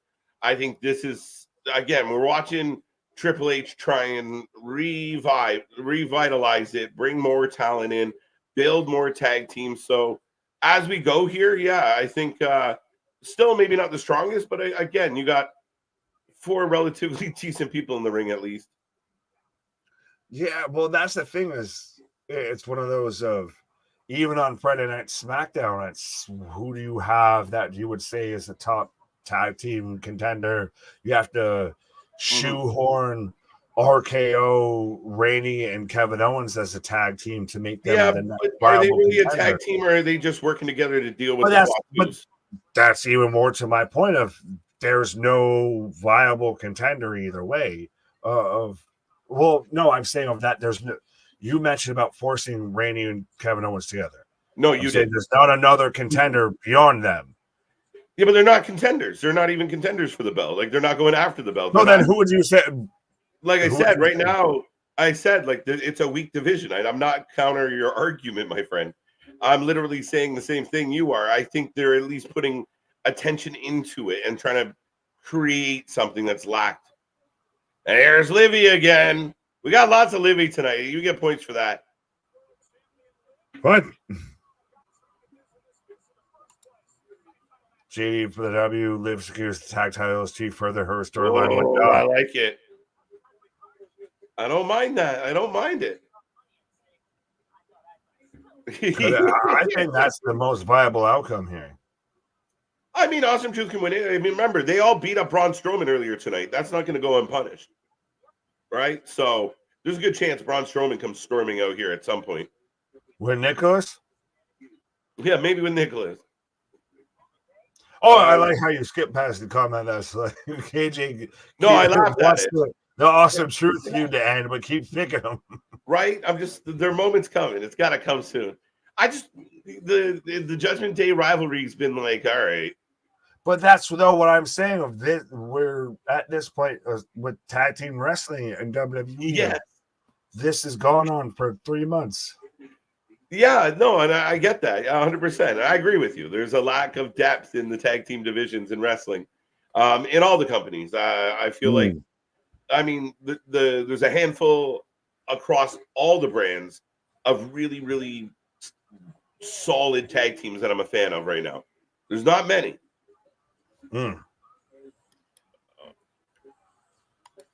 Old school. Always be old school. There's nothing wrong with being old school, Christian. Right. Liv can get the tag team title herself.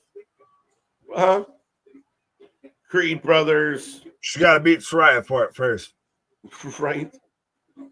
I said the quiet part loud and the loud part quiet. Right. This match will be 10 minutes tops. Yeah, I'll be curious to see where this match goes. Got Judgment Day for the win. JD and Finn is a tag team and damn good one. At that, I like them. I do. I kind of would prefer if they were the champions, even though I keep picking them to lose. But I'm just guessing the booking. But they are. They're a really good tag team. Yeah. They need to pull Gallus on Raw. Gallus on Raw would be awesome. We still have some other teams kicking around that they're trying to make something out of. 2 minutes. Sen turns. So are we down to 2 minutes in Game 7? 2 minutes in Game 7, yeah. Buck 36, I think. And score 2-1 Florida. Oh, it's under pressure. Nail biting time, guys. 90 seconds. I remember the 83 WS. Oh, what series? I was just a fucking in a belly. I was a twinkle in my dad's eye. Actually, I probably wasn't even that. I was more of I was, a red blood cell in my dad's body at that point. I wasn't even a twinkle in his eye. I started like 5 years before I got there. Yeah. I wonder if they'll finally use the Good Brothers correctly in the further tag. I think the amount of more time that the Good Brothers are getting, I think Triple H gives us hope that, like, A, he's trying to work on the tag team division, and B, tag teams like the Good Brothers are getting some love. In NXT. Yeah, but they're serving a purpose in NXT right now. But I understand that, but I'm saying NXT will have the best tag division because you'll have the Good Brothers, you'll have Axiom and Frazier, you'll have actual tag teams in NXT. I can't name Axiom and Frazier. Axiom and Frazier is. Listen, let me finish the fucking statement, sir. I can't think of too many tag teams actually on the main roster outside of the ones who hold titles right now. So I think that they would have more depth and more variety of talent and everything in NXT. And I think you'd have a better division in NXT. Yeah, but I don't think the current setup. Yeah, I don't think the Good Brothers are staying down there. They're using them to help with some of the younger talent right now, but I do think they'll come back up. Big slam. I think in a lot of the cases, I mean, you have the douche canoes, you have DIY, you have, AOP, you have, no, get the puck. What? I think they're, double tag. Sane just ate shit. Just get into the ring. Interview with the Dracula. I like it. Yeah, kind of facts, Dark. It had that vibe. I like it. A wee bit. 6, 5, 4, 3, 2, 1. And your Stanley Cup champions, the Florida fucking Panthers.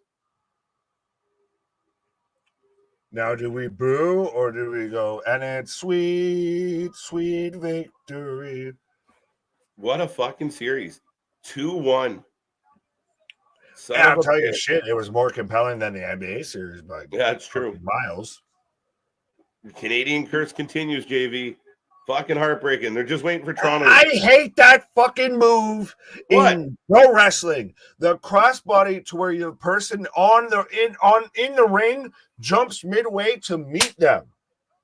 That's what happened there with Miz and JD. He jumped up to meet him halfway instead of just taking the brunt of the move. Oh, double DDT. Yeah, the jump's supposed to sell the impact, no? It looks shit because it looks so cooperative because it's not obvious. Like, it's so obvious.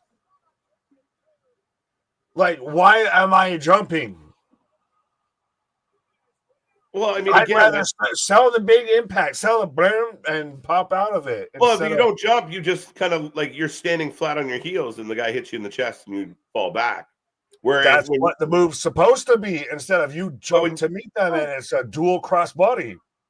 And he just won out because of physics. Fair enough. Oh, skull crashing finale! Like I said, I know it's a minor thing, but oh, Carlito put the foot on the ropes. At least it's a fun main event. Right? Yeah, Chicago's not winning in 2025, maybe 2028. Oof. Headbutt. Oh, and bone men down. And here comes Braun Strowman. Braun has lives out there just consoling Dolph. TJ, it's what I do. How did the ref not see that? What was he running after? Yeah, where did he go? Even the ref went, and he kept going. The train has been derailed. Well, I'm gonna go try and catch that train. Just ran in, ran out. Strowman. I'm not waiting until 2025 to see the Blackhawks. I want to see the Rangers win. Rangers got a good team. It'll be interesting to see what happens. They got to lock up their goalie. R-Truth gets the tag. Big shoulder block. Not a bad main event. Not a bad main event. Well, in his defense, that's a big train engine, Boston. Let's be fair. He running pretty good for fucking 300 pounds. Yeah, he chased away Dom and Carlito. It just looked hilarious the way they shot it. He came in, came out, and we got the STF on Finn. Oh, JD with the save. Miz with springboard, eats a drop kick. I can name a lot of tag teams in NXT, Hank and Tank. Yeah, we'll see what happens with Hank and Tank. I like Hank and Tank. Finn missing. Up. Down he goes. R-Truth setting up the 5-knuckle shuffle. Congratulations to the Florida Panthers. Son of a bitch. So close. 2-1 final. Yeah, Liv just what, yeah, grab onto his leg, hold tight. Doesn't change the fact that he can't. Fair enough, Boston. He can't run. Yeah, he a big old diesel truck. Liv is on the apron. Wait, the Judgment Day might win this. I like that. It's the 10-knuckle shuffle. Yeah. That's what happens when Liv hangs up R-Truth. Shotgun drop kick. It's going to happen. Liv's doing it. I was only half right.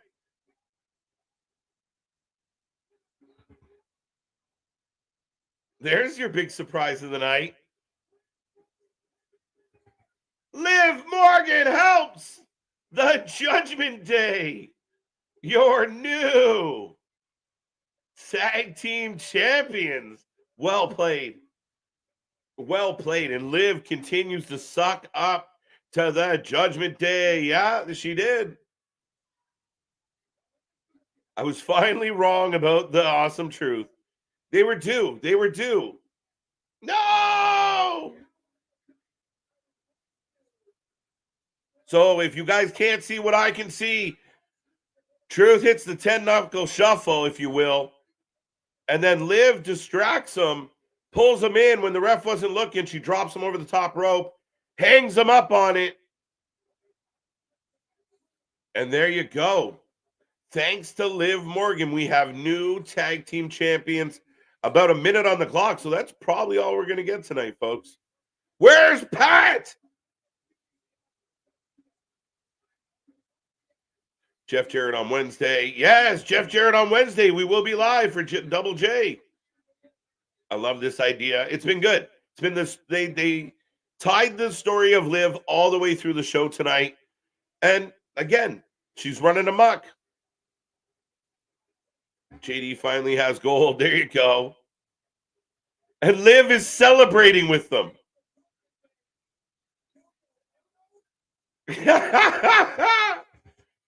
I don't know. I don't trust Finn as we go off the air. Ladies and gentlemen, let me know. Let me know. Give me your rating out of 10. How did you feel about the show?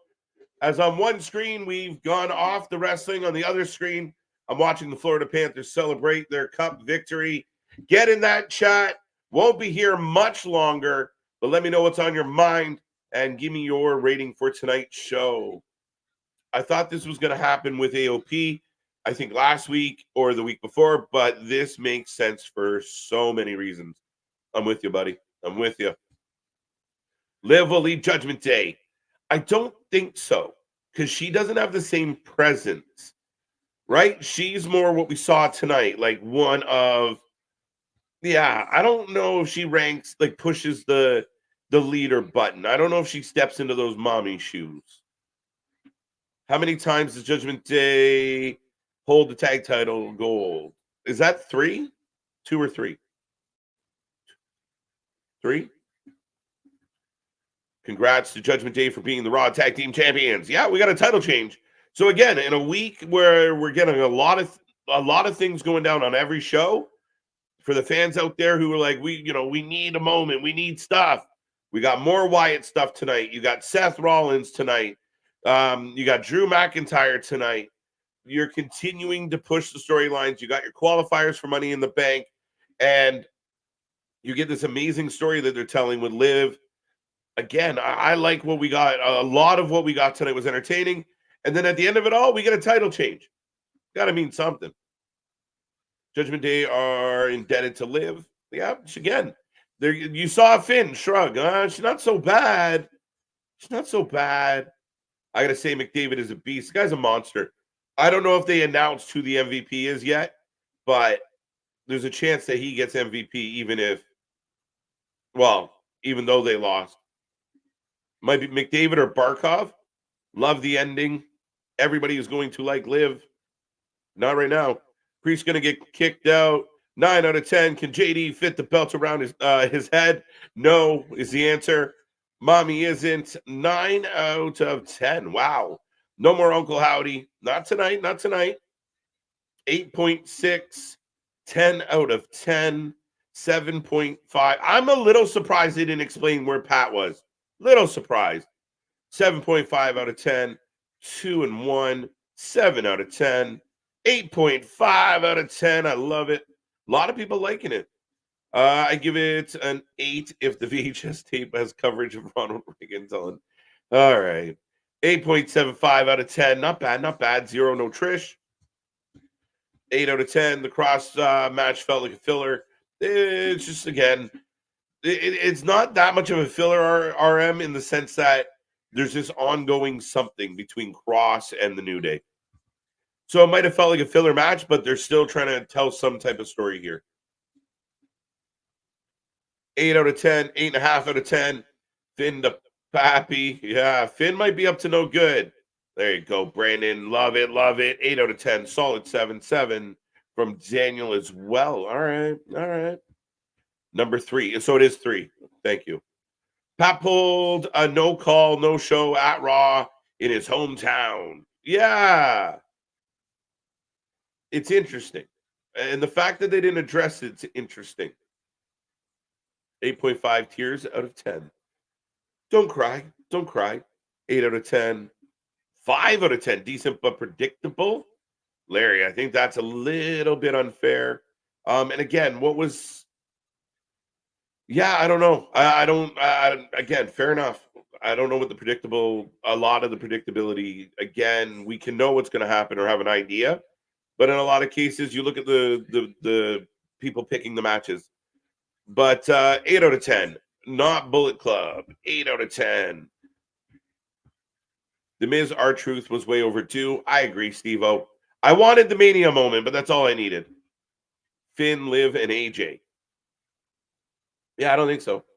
It's got to be Barkov, his team won. It doesn't have to be. I see Connor Bernard winning the MVP one day. It could be, Damian. He's a great young talent. Raw was fun, solid show. Wasn't better than last week, but consistent. It wasn't better than last week. I will agree with that. Good show, 9.5 out of 10. Finn turned. Yeah, well, keep an eye on Finn. Finn's up to something no good here, and thanks to whatever he's doing, we got new tag team champions, so fair enough. Judgment Day are 5-time tag champs with Damian, Finn, and McDonough now. Interesting. Is it 5? Okay. Florida Panthers Stanley Cup belt just dropped on shop. There, wow, wasted no time. Draisaitl or Nugent Hopkins, which one gets yeeted from the Oilers? Nuge is most likely, JV. Draisaitl's so pivotal. Finn and JD going to vouch for Liv. Yeah, that's the idea, right? If I can make Dom's friends love me, then again, she wants all that was Rhea's. Gotcha. Have a blessed night. Have a good night. Any more ratings? Let's see. 9. Holy shit, they just fed Julian Assange after 14 years finally. What? Florida, love Florida finally winning the cup. Yeah. Good on them. They're a great team. They really are. Maybe Pat wanted the day off. Yeah, I don't think so. He even said, see you tonight. It was very interesting. 7.8 out of 10. I'm going to go 7.5 out of 10 tonight. Solid show. Could have had more. Could have had less. Overall, not bad. I think they're moving storylines. I think a lot of the segments have value. I think they have substance. I think that the overall show and what they're doing, highly entertaining. I wonder if Breaker breaks Sami in half. That's going to be very intriguing. Stay tuned for a Ricochet sighting on that one. Pat knows better. Yeah. 45 years. Oh, fuck. Don't even want to talk about it. Nice. And, yeah, no points to that. McDavid with the Conn Smythe. Is that who got the Conn Smythe? He deserved it. You fucking over 40 points, man. Connor, there you go. There you go. I called that, so I'll give that. 7 out of 10. Fair enough. Rangers should have won it all. Should have, could have, would have. You got to win the games. JD later on, Dom will choose Liv. Priest will get kicked out. Yeah, we've been waiting a long, long time for Priest to kind of get pushed out. Well deserved for McDavid. Carried the whole team on his back. Oh, yeah. It's unreal. And again, putting up point totals that you haven't seen in decades. 6 out of 10. All right, we're near the end. Last call on the chat. I'll take your good nights, your goodbyes, and whatever else. I'm going to remind everybody we are back tomorrow. Next Monday going to be very interesting. Always, especially building towards the pay-per-view.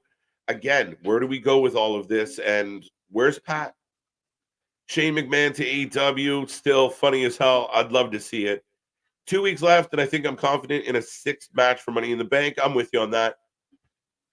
KJ and Hurricane to Hall of Fame. Yes or no? No.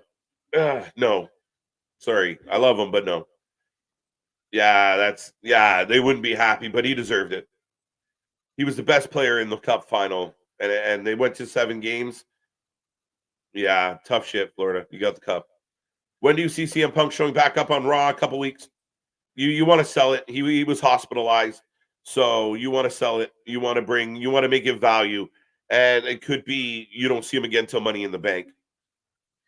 I'm going to raise your rating to a 9. Fair enough. Howard Gretzky. I love Howe and what he did. And, I mean, again, how many generations he played. But Gretzky's Gretzky. Congrats, Panthers. Who's the first person that gets the cup if you're watching right now? Who does he give the cup to? I'm out. Wrestling for Life over everyone. And we got fireworks. Let's go. Cup looks glorious. Cup's amazing. Big old bastard. For those who don't know. All right, there you go. Getting deep. Naval rain tomorrow. Yes, folks. All right, I'm going to tap out. Congratulations, Florida Panthers. But we are done for tonight. Raw was raw. Happy to get through it. Kicking off the wrestling week with a good amount of energy. Back tomorrow for NXT. What will happen? Who will be the #1 contenders for the tag titles?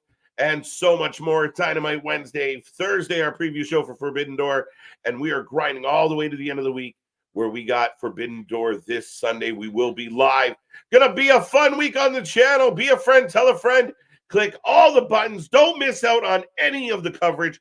Click that little bell so you can be a part of the family. And we thank you for all our recent milestones. But that is all we got for tonight. That is Raw. Tomorrow, NXT. And until then, we'll see you on the flip side, folks. Have a good night.